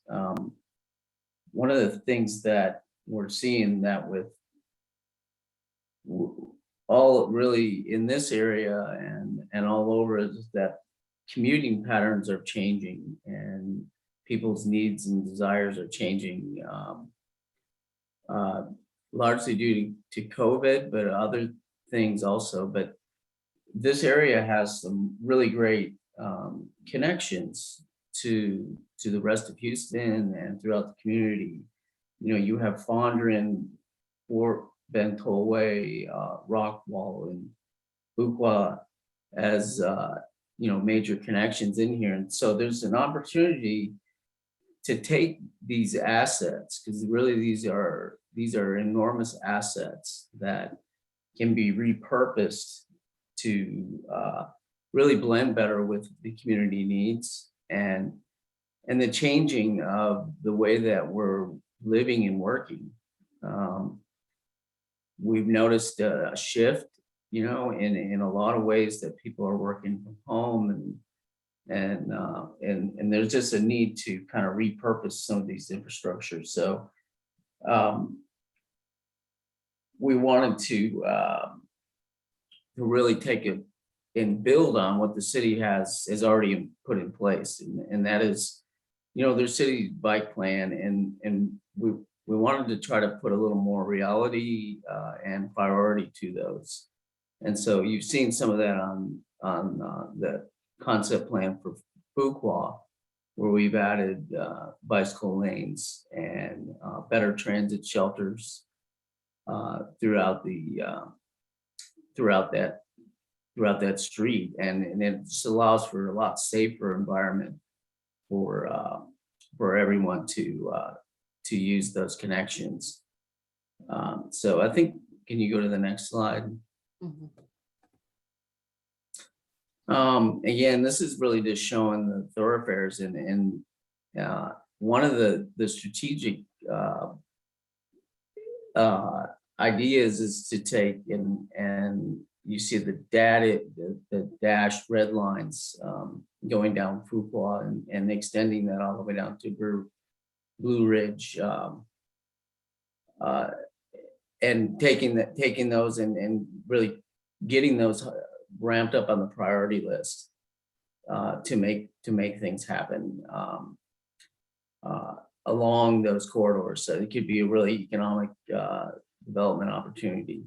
So, but the idea here is that we need to better match and soften the streets and the infrastructure, and adding more of you know, bicycle and pedestrian safety connections throughout this whole area. You know, I think that's the primary ideas from a transportation standpoint is really getting those bicycle facilities and some more safe pedestrian amenities added to this area. Connections up Fondren also would be another priority to extend the bicycle system through there. But again, it's all about the repurposing of this giant asset that we have, which is all of this right away. You know, how do we use it? Do we really need all of the lanes out here? And I think what we're finding is in a lot of cases we don't, and we can repurpose. And so that's, from a transportation standpoint, I think that's, as the team talked to the community, I think that's kind of where we landed.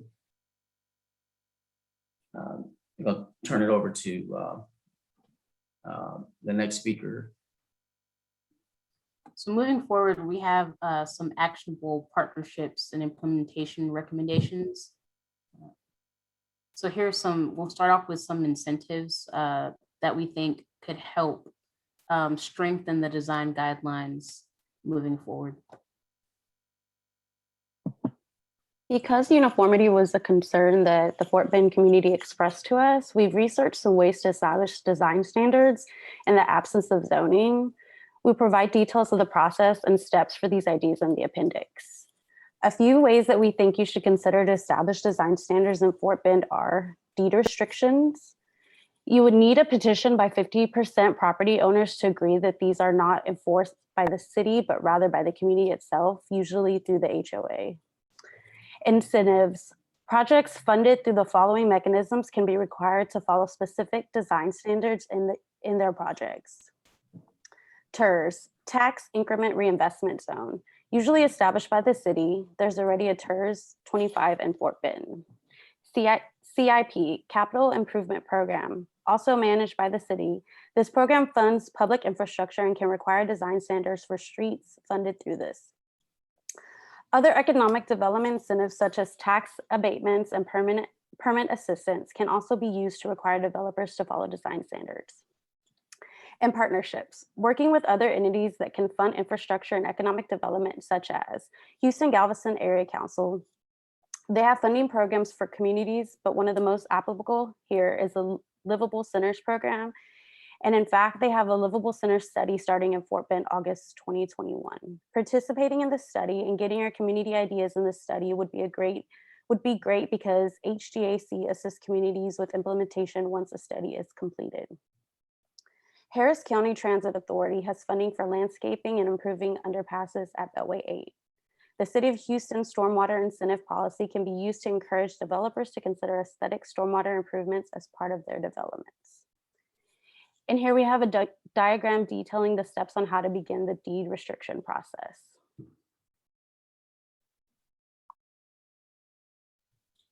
So moving forward, we have some actionable steps that we think Fort Bend can take in terms of getting guidelines set in place that'll further guide the future development in this community. Number one would be to identify a task force and find the champions within the community who want to push it forward. The next would be to create a master work plan for this task force. And then Sunday Streets really gives you the opportunity to test out some of these ideas that we've been talking about, where you can shut down the street for a day and then have activities and festivities all along the street and have cyclists, pedestrians, and just pour out into the street and see what that's like. And then lastly, looking at public-private partnerships for beautification. There are a number of organizations that we've previously pointed out that have funds for beautification. And then we'll be able to give you guys, the Fort Bend community, an appendix that has more detail on a lot of these organizations and steps that we've talked about.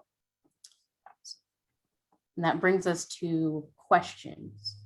Do you guys have any questions or comments?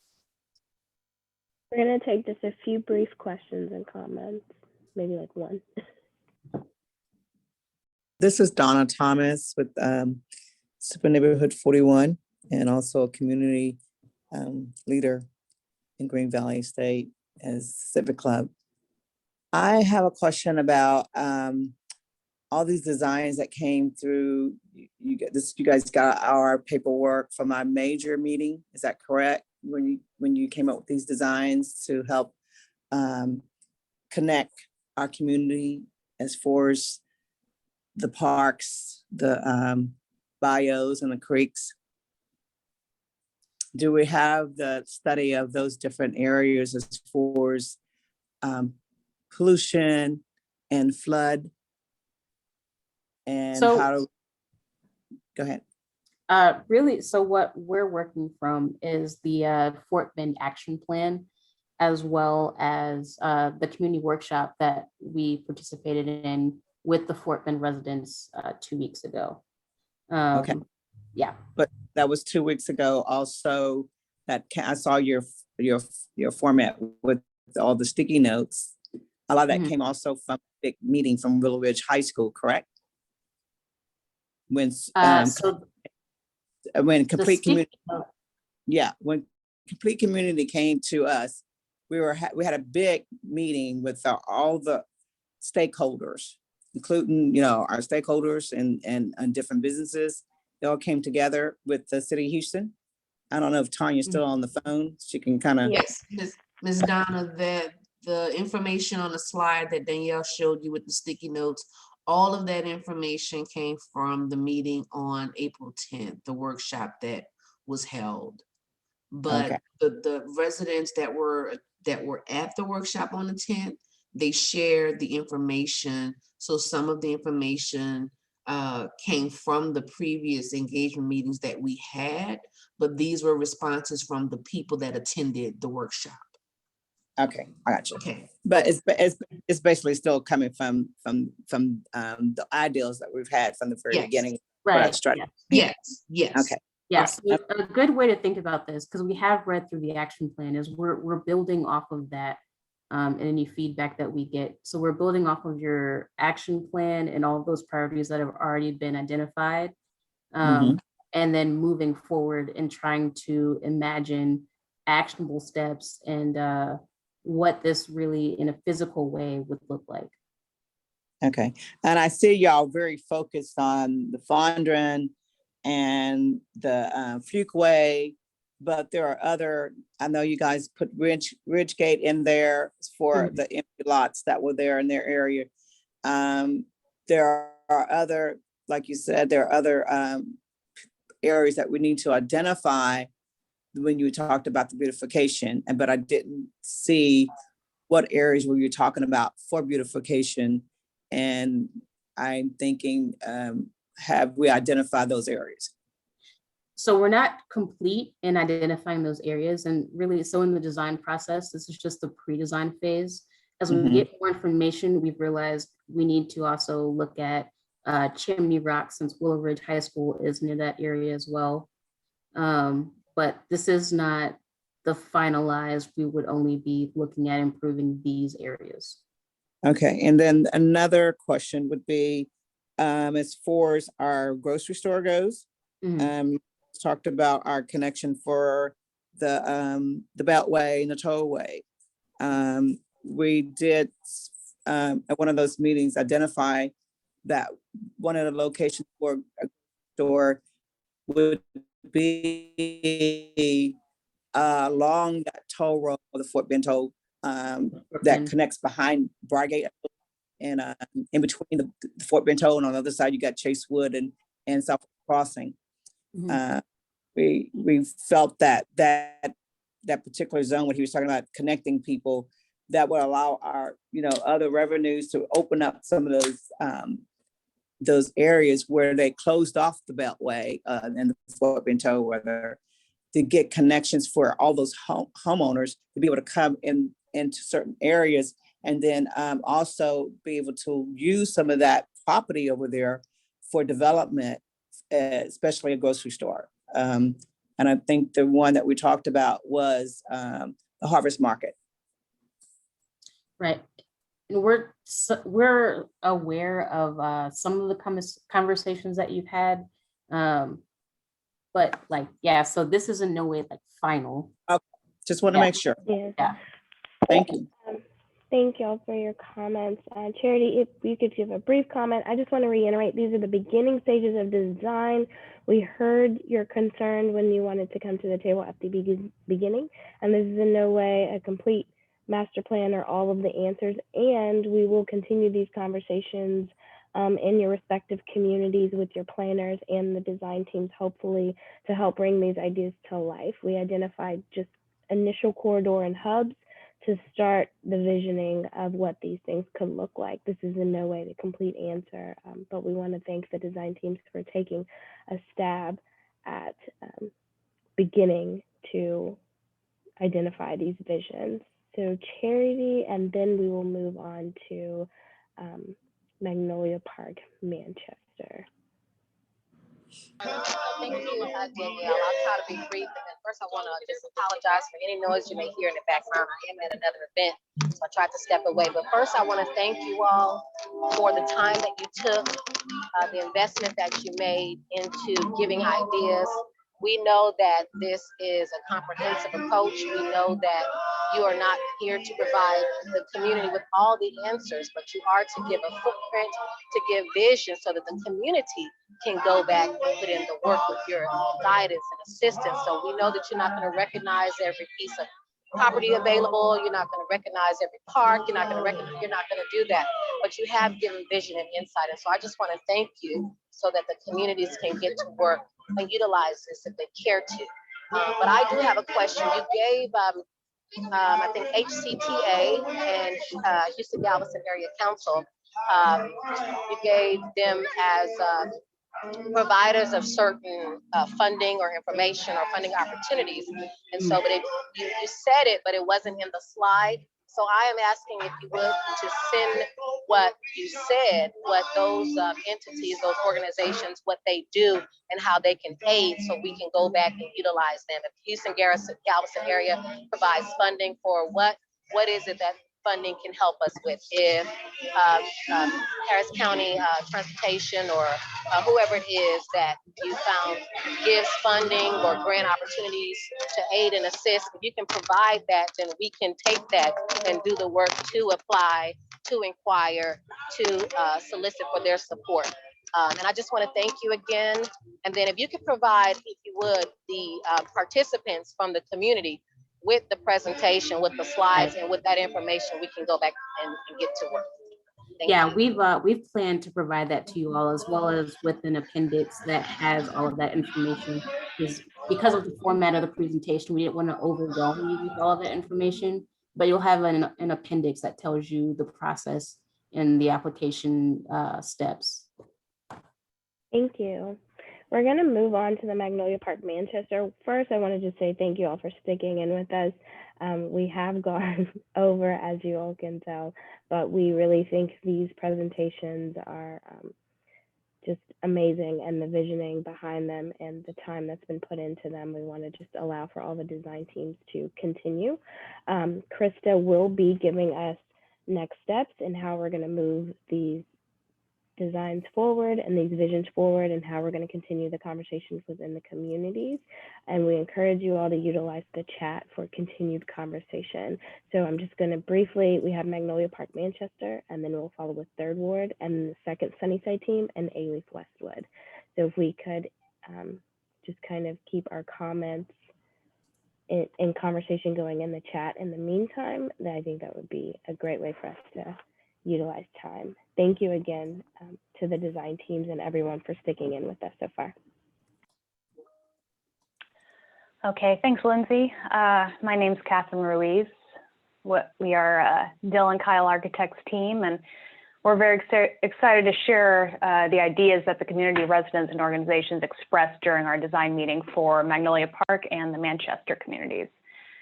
We had some wonderfully enthusiastic and invested members join for the meeting. So if you're on the call, thank you again for working with us and expressing the needs of the community. I'll go ahead and we'll introduce ourselves briefly. Like I said, my name's Catherine Ruiz. I'm an architect at Dillon Kyle Architects. Kiza Forhi, which she was unable to make her presentation today, but she also participated in putting together the project.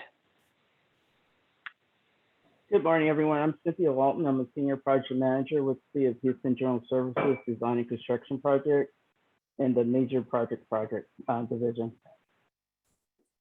Hi, good morning. I'm Dalia Mununzan. I'm an urban designer and an associate with One Architecture and Urbanism. Hi, everyone. Good morning. I'm Maureen. I'm an architect, and I spend most of my time designing youth education programs about sustainable cities and the built environment.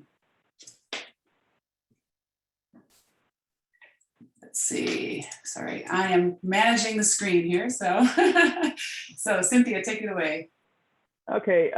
When we had our community meeting, it became clear to us that our particular site between Magnolia Park and Manchester, Harrisburg, they are completely disjointed between the two. So after understanding and hearing the concerns, our approach is more to how do we connect the two areas together. They're literally divided by the bayou. We focus on what the community needs are. They have expressed some issues in the past where, you know, have people come in, make promises, and nothing's ever delivered. So our approach is mainly to look at what can we do that are small, tangible projects that can be achieved, and to help get the community back engaged and back into trusting the process. And as you see on this slide here, you know, some of the things that came out of it was youth meeting outside school, promoting local businesses, promoting more flexible spaces. They're in the parts of it, the technology hotspot, lack of technology, we need to, you know, bring in some hotspots. And also the big thing was connecting the generations and activating, you know, the culture, passing down the history and passing, you know, getting the churches involved. And another thing too, we wanted to try to look at as we go through this presentation, we're trying to present some catalyst ideas, the simple catalyst ideas that could help bring the community in that needs like transportation for seniors, shelter for migrants, and as we move forward. And as you see here by the map here, you have Magnolia Park to the left, you have Harrisburg, Manchester to the lower right-hand corner. And you see there's the bayou, there's a lot of industrial hubs, and there's only one major street that connects the two sides together. And during the meeting, it was interesting, we have a resident from Magnolia Park, when we're asking about what goes on in Manchester, they literally are so disjointed, they don't know what each side does. So we're trying to we're trying to bring the two areas and connect them together. Next slide. And these are some of the community resources as we went through our initial meeting where, you know, again, as we heard in the other presentations, it's the same area. There's lack of grocery stores or farmers market. They need dependable, frequent transit transportation to the stores or different areas, or food distribution, water centers that when they do the food and water distribution in areas, is a way for them to engage with each other from different parts of their area. So that's one thing that helped bring that together. And then another one that was a really strong fact that drove home was that the community was like, one of the young men that was in the community said his family, especially his parents and grandparents, focus on the community of the church. And there's several churches in the area, and the church is mainly their central community. Next. And then we were looking at, can urban innovations can be a catalyst? And our proposal is meant to be a catalyst or a spark in developing community involving the youth, bringing the youth into engagement and helping to create greater opportunities and expression spikes, solidifying their identity as a community. So with that, we're proposing 2 locations that can help solidify these ideas we have. Gaia? Oh, sorry, I wasn't. So when we looked at the transportation patterns and available transit, and it kind of follows up on what we saw in Patrick's and Eric's presentation from the second ward, we're kind of at the edge of the green line, and Harrisburg Street has multiple locations for transportation where people can essentially move on out of the city. There's Greyhound station and the multi-transit station, all on Harrisburg Street along the last station of the Green Line. And then as we kind of proceed to the east towards Magnolia, the main connection and the main transit connection is through Broadway, that has several bus routes and bus stations, but they all connect, as Cynthia mentioned, through this one street, Manchester Street. And next slide. Okay, thank you.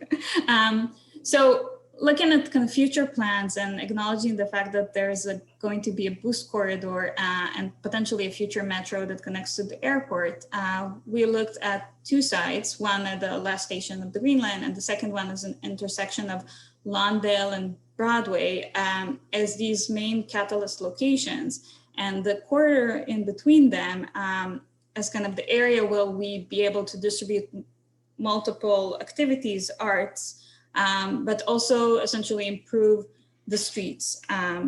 Next slide. Thank you. And I think it also resonates a lot of the presentations we've seen today. So looking at improving the street section, making them safer, more accessible, better transit stations, and at the same time finding a way to activate it through whether it's improving public art or leveraging local communities and local businesses to have interventions and more smaller activities along this corridor. And Catherine will take it over with starting to explain both sites.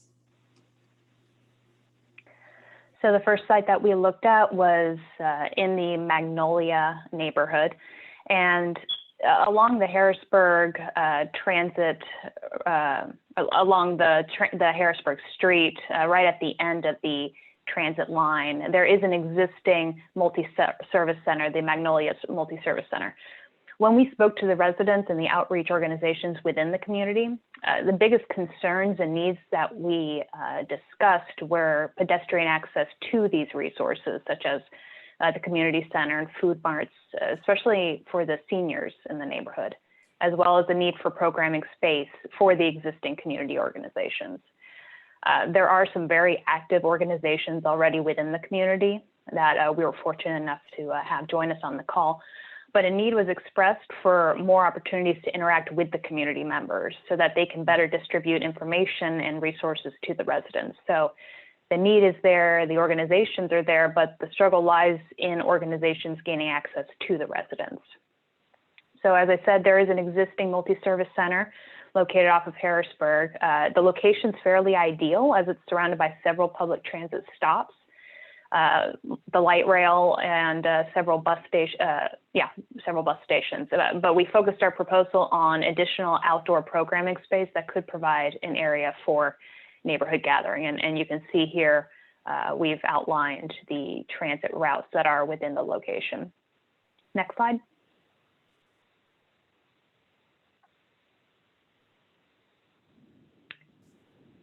You can go ahead and skip to the next slide. Yeah, perfect, thank you.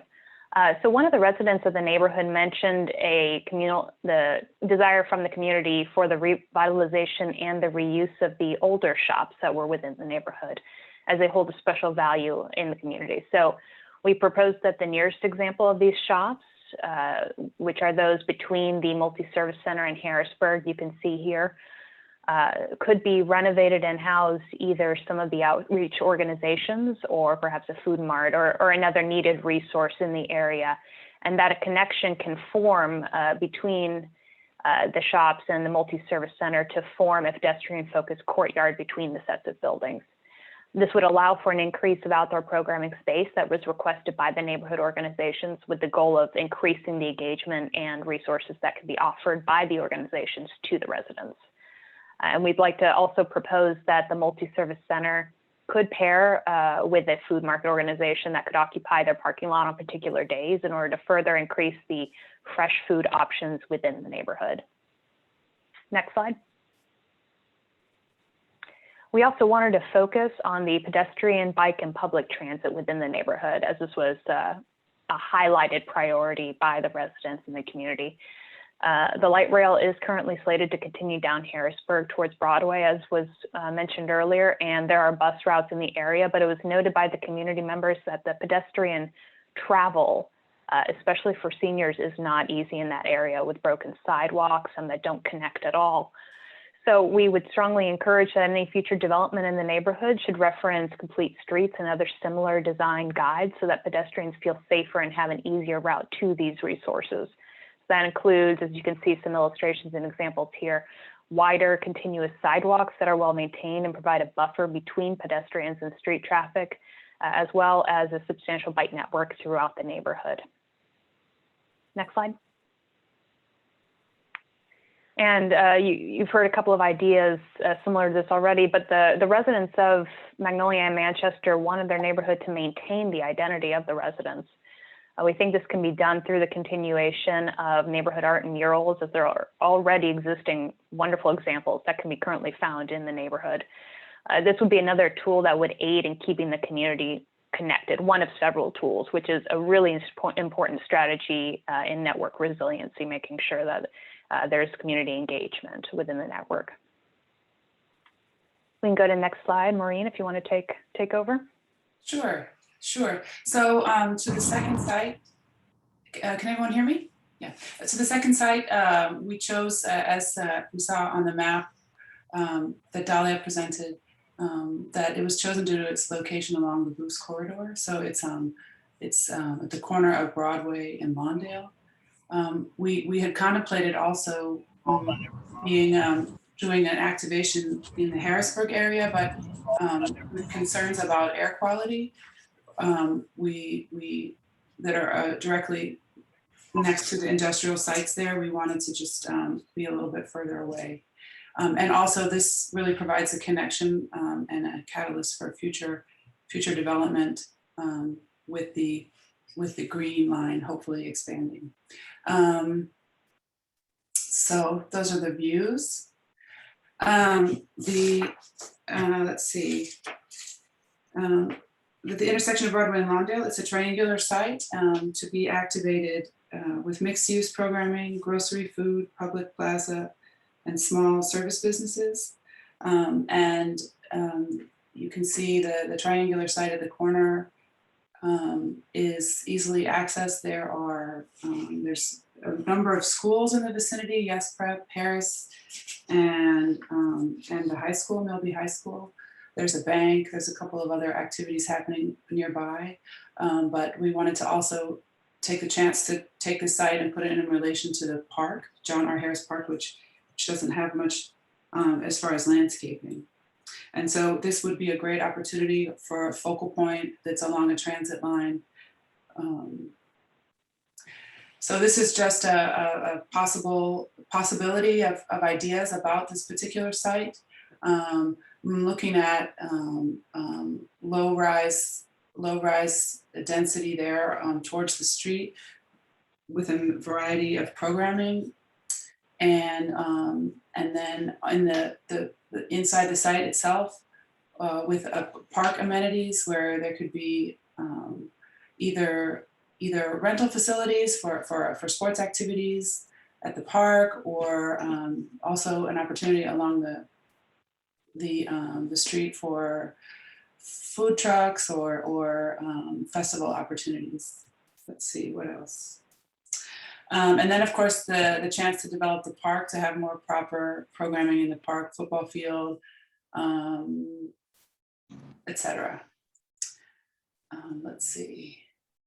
And as far as pedestrian access, again, a lot of the presentations we've seen today have given a lot of great visuals about how do we start getting safe pedestrian access throughout Houston. And so these were just some areas and ideas that we were looking at.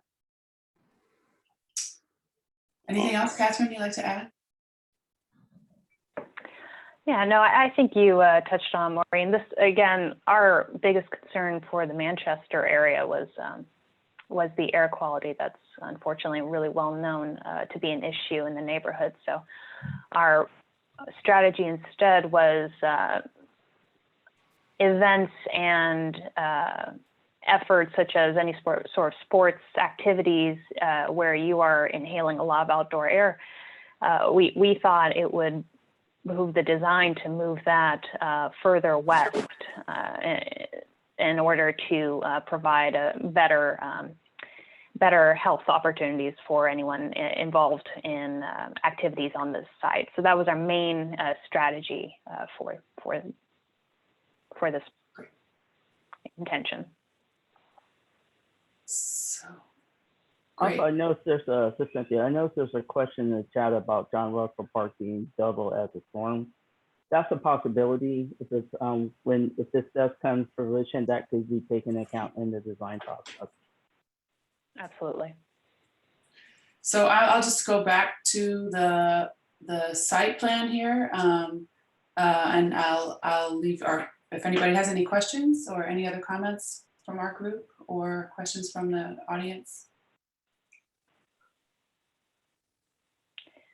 And I can reemphasize, Elena put a very good comment in the chat, why there are a lot of opportunities, particularly in Magnolia, that public transit is available, but the sidewalks and pedestrian access to these stops is not ideal. And so this is definitely something that we heard as a priority, something we hopefully expressed as a priority in our design, but certainly is something that needs to be greatly improved for the residents of this neighborhood. You have a raised hand from Judith. Yes, hi, I had a question. I know there was talk about connecting or making something with the Magnolia Multi-Center. Why not connect it with the flea market? Is that just something that is not of interest? I mean, there's fresh fruit there, there's fresh food, people sell their goods. It's an affordable flea market as opposed to other flea markets where they pop-up markets where they charge you, you know, $35, $50, $75. Is there any talk of connecting those as opposed to making something new or starting something new on the side of it? I think our Maureen, thought. we can go back to the other slide. I think we had it listed. Okay, I mean, yeah. On the map. Yeah, here you can see, yeah. Yeah, I think our thought very was close by. Yeah, so it's very close by, but our initial thought was to, when we had our initial community meeting, we had a lot of the also service organizations that are currently working in the MSC, and the thought of trying to get the residents engaged there and try to bring them in, one, to get involved with the services that are provided, two, also hoping to get the other organizations in the community in a central location where they can interact with each other. And also too, I mean, there's also the other thought was that we could, since this is closer on the rail and everybody's going to the MSC, because there's a lot of programs there that they use, it's a catalyst to be able to bring it over as a pop-up. And we're not looking to charge $30, $40 or something. This is designed, our thought, to be very affordable, just like the Capitol Flea Market. Well, and I actually I think you've expanded our hot zone here for development, right? I mean, we were mostly focused on the main transportation street, but actually we could involve the whole block. Yeah, the whole 2 blocks, right? I mean, now that I'm looking at it from the aerial, so it could actually be sort of a whole sort of rethought of zone of pedestrian walking and a hub. So I think there wasn't any intent to leave that out, but now that yeah, my thing was because it's not existing there, and there's actually is a back door, right? Because I just rode past that on my bike on Sunday. There's a back door. I mean, the only thing dividing it is just the street. So that was my question. Why not get them? I mean, everybody on that street walks. Yeah. You know, they park on the sides and they walk. I mean, somebody can even be done where one side doesn't get parked on, just the other side.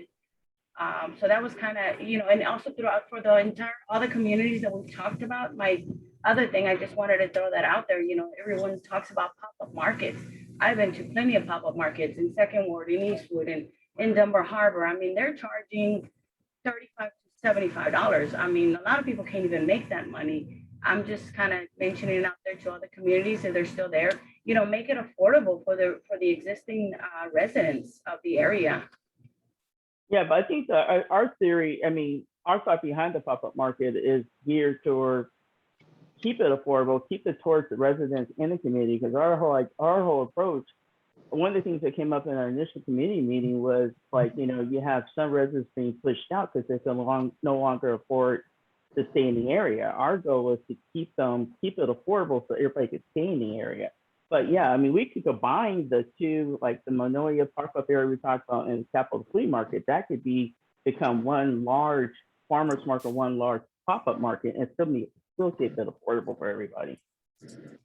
Yeah, I like that of, you know, keeping affordable to the residents. I mean, I lived in Magnolia when I was younger. You know, I know the area well, but I appreciate that. Thank you. Yeah, and somebody put in a chat about what is affordable. Where I'm from and where I grew up in California, if depending on the size of the business, it was free. It was like first come, first serve. and then they rotate them out every month. So I mean, you could use the same approach and still keep it affordable for everybody. Thank you all. Thank you so much for your presentation. I think this is exciting. I'm so happy to see people still sticking in there with us. These are really great. I just want to give a reminder that we are recording this meeting. And again, this is not the last time you will see these things, that we will continue on with these conversations in our neighborhood and our neighborhood perspective meetings as well. Next up, we will have our third ward team, and I just want to encourage everybody to continue the conversation in the chat that's also open. If you have any other comments or want to continue talking back and forth, don't forget we have that tool available as well. Hi everyone, my name is Juliette Sarem. I'm an architect, local architect here in Houston, Texas, and I'm part of the team that was putting a proposal together for Third Ward, and specifically an area just along Emancipation Park. Thank you again. I'm honored to be part of this conversation, and I'd please like to welcome the rest of the design team that are here with me to please introduce themselves. Hi, I'm also a architect. My name is Melvin McLemore. I'm an associate at Moody Nolan and a longtime advocate of and volunteer within the Third Ward community. And I'm really excited to be here today. Hi, my name is David Espinosa. I'm a student at U of H, fourth year in architecture school. My name is Andrea Caicedo, and I'm a principal at Reagan Andre Architecture. And thank you all for this. This has been great. Hi, I'm Corlissa, and I just wanted to say I had a great time with this project and coming up with ideas and working with the team. I also want to thank you, Sasha Marshall, if she's on here. She's our Third Ward community planner that was working with us to meet with the community and the rest of the team that are here. Krista and Lindsay, we want to say thank you for this opportunity together with AIA, JEDI, and NOMA. But most of all, I want to thank you, the community members that met with us about a couple of weeks ago, just to give us their input on what they'd like to see in there. So I'll jump ahead and start the conversation.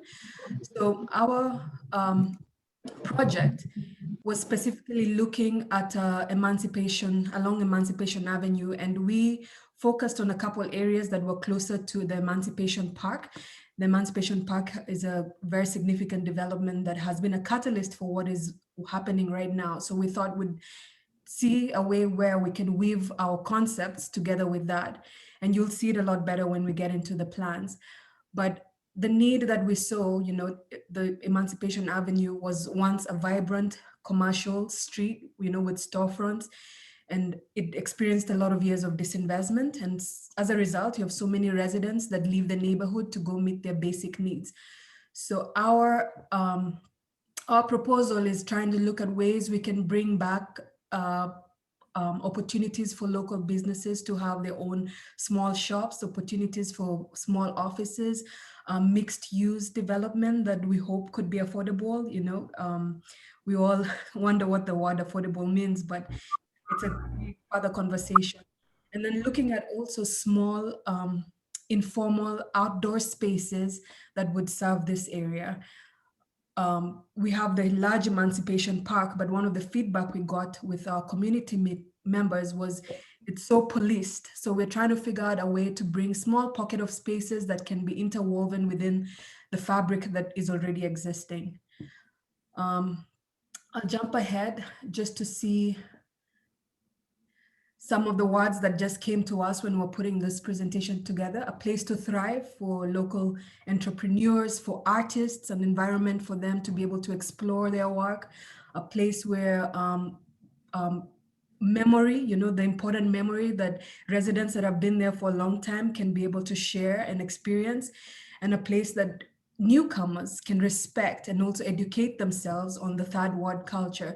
So we're hoping this place is alive and helps to invigorate the spaces that are there, and a place that is central, like a hub that can bring people to enjoy the outdoors and the indoors.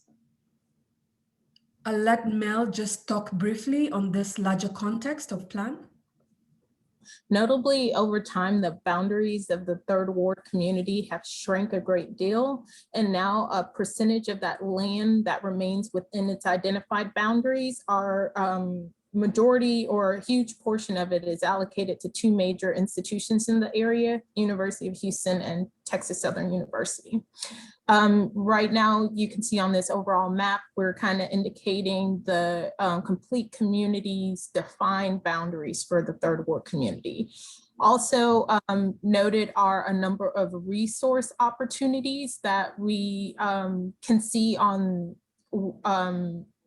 along Emancipation Avenue, and also a few throughout the area that doesn't land within the institutional properties. And we've also taken note to highlight the different street types, in that there's a variety of street traffic speeds that overlap in this area. You can see in the kind of golden yellow color are more of the major thoroughfares with the higher speed. The red one is kind of mid-speed, and the blue is the slower residential streets for the most part. And we've also highlighted the Columbia Tap Rail Trail. And in this box that's striped diagonally, we've indicated a sample area that we're going to take a closer look at and kind of identify potential opportunities, given that this area is rapidly changing. Most of the vacant lots are kind of tabbed for future projects. So there's no way to kind of have a clear idea of what really is available for these opportunities where we think could go there, but we're just going to take a sample and look at what possibly could be. And just to chime in, the color-coded are some of the color-coded key that you see there, some of the areas that we explored or the programs that we thought would be great from the feedback that we received from the community. So we'd be looking at places in the purple that are retail or commercial, like office spaces for small businesses or artist spaces. They can also be mixed use. So you can have like apartment units that are connected to some of these artist spaces. And then we have a lot of parking that we thought can be multi-use. So parking that in the weekends could hold a farmer's market or a food truck or a barbecue festival. So it's multifunctional. And then we have places that we kind of designated for housing, which can be explored further once we start investigating as to the density that would work well over here. And then we have a community grocery store that we felt would be great in this location because there are very few areas that people can get groceries. And then again, the open outdoor spaces that are more small and informal.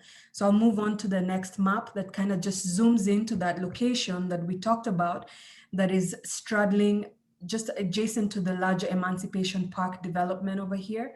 So we are bordered by Tuam Street down here and McGowan up over here. And then just remember that some of this could always weave into the rest of the neighborhood. We're just exploring a sample, just like Mel said. We don't know exactly what is available to us. We just looked at some of the empty lots, and that is what we explored here. So once again, starting from number 1, the concept is just putting in like a convenience store or a grocery store that is open and can be used by some of the community members to sell their foods. And then the parking spaces that are here can be multifunctional, not only serve this buildings, but also maybe closed over the weekend for festivals. We have a community garden space here that could be a wonderful learning opportunity for the community members. Or maybe it's a place that is resourceful for small upcoming restaurants that are within this retail spaces for them to grow their foods. And then we have open spaces that are kind of interweaving within all the areas that we've highlighted here. And the way we envision this is just a smaller scale. Instead of trying to put something massive and commercial that people don't use, is something that relates to the architectural typology that is there already. And you'll see some of the renderings that we've prepared just to see what we mean. The purple spaces you see here are more retail and mixed use oriented. And we've reserved the parking spaces towards the back so that you have this beautiful buildings just on the street front that are welcoming to people who are walking by, cycling. And then we have a lot of shaded, because Houston gets so hot. So I appreciate when there are trees around, areas. So you have this promenade over here that connects both lots, that is shaded with benches and people can sit, relax, play chess, dominoes. We imagine benches and tables out here. And I'll move on to the next.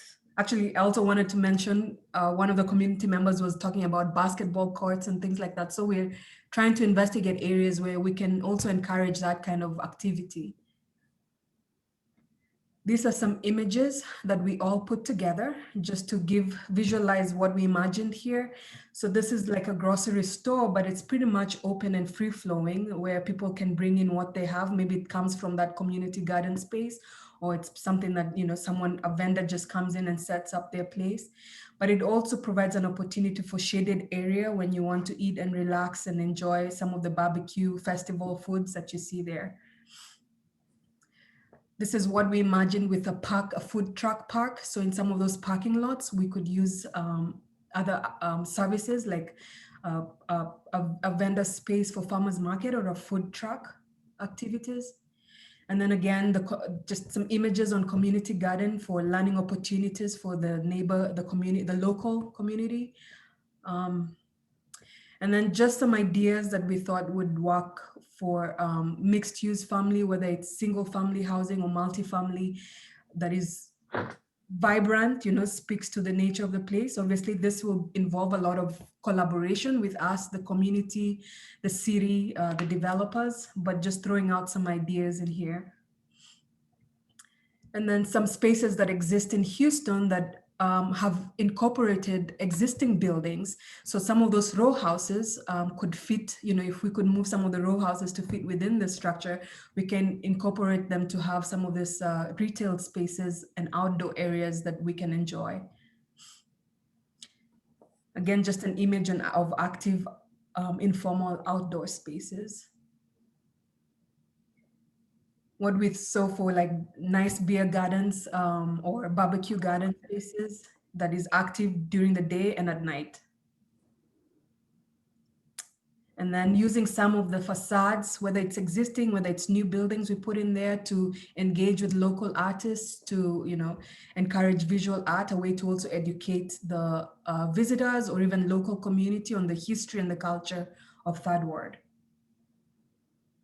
And then from there, I'll let Mel chime in on some of the renderings that we visualized for this space. Thank you, Julie.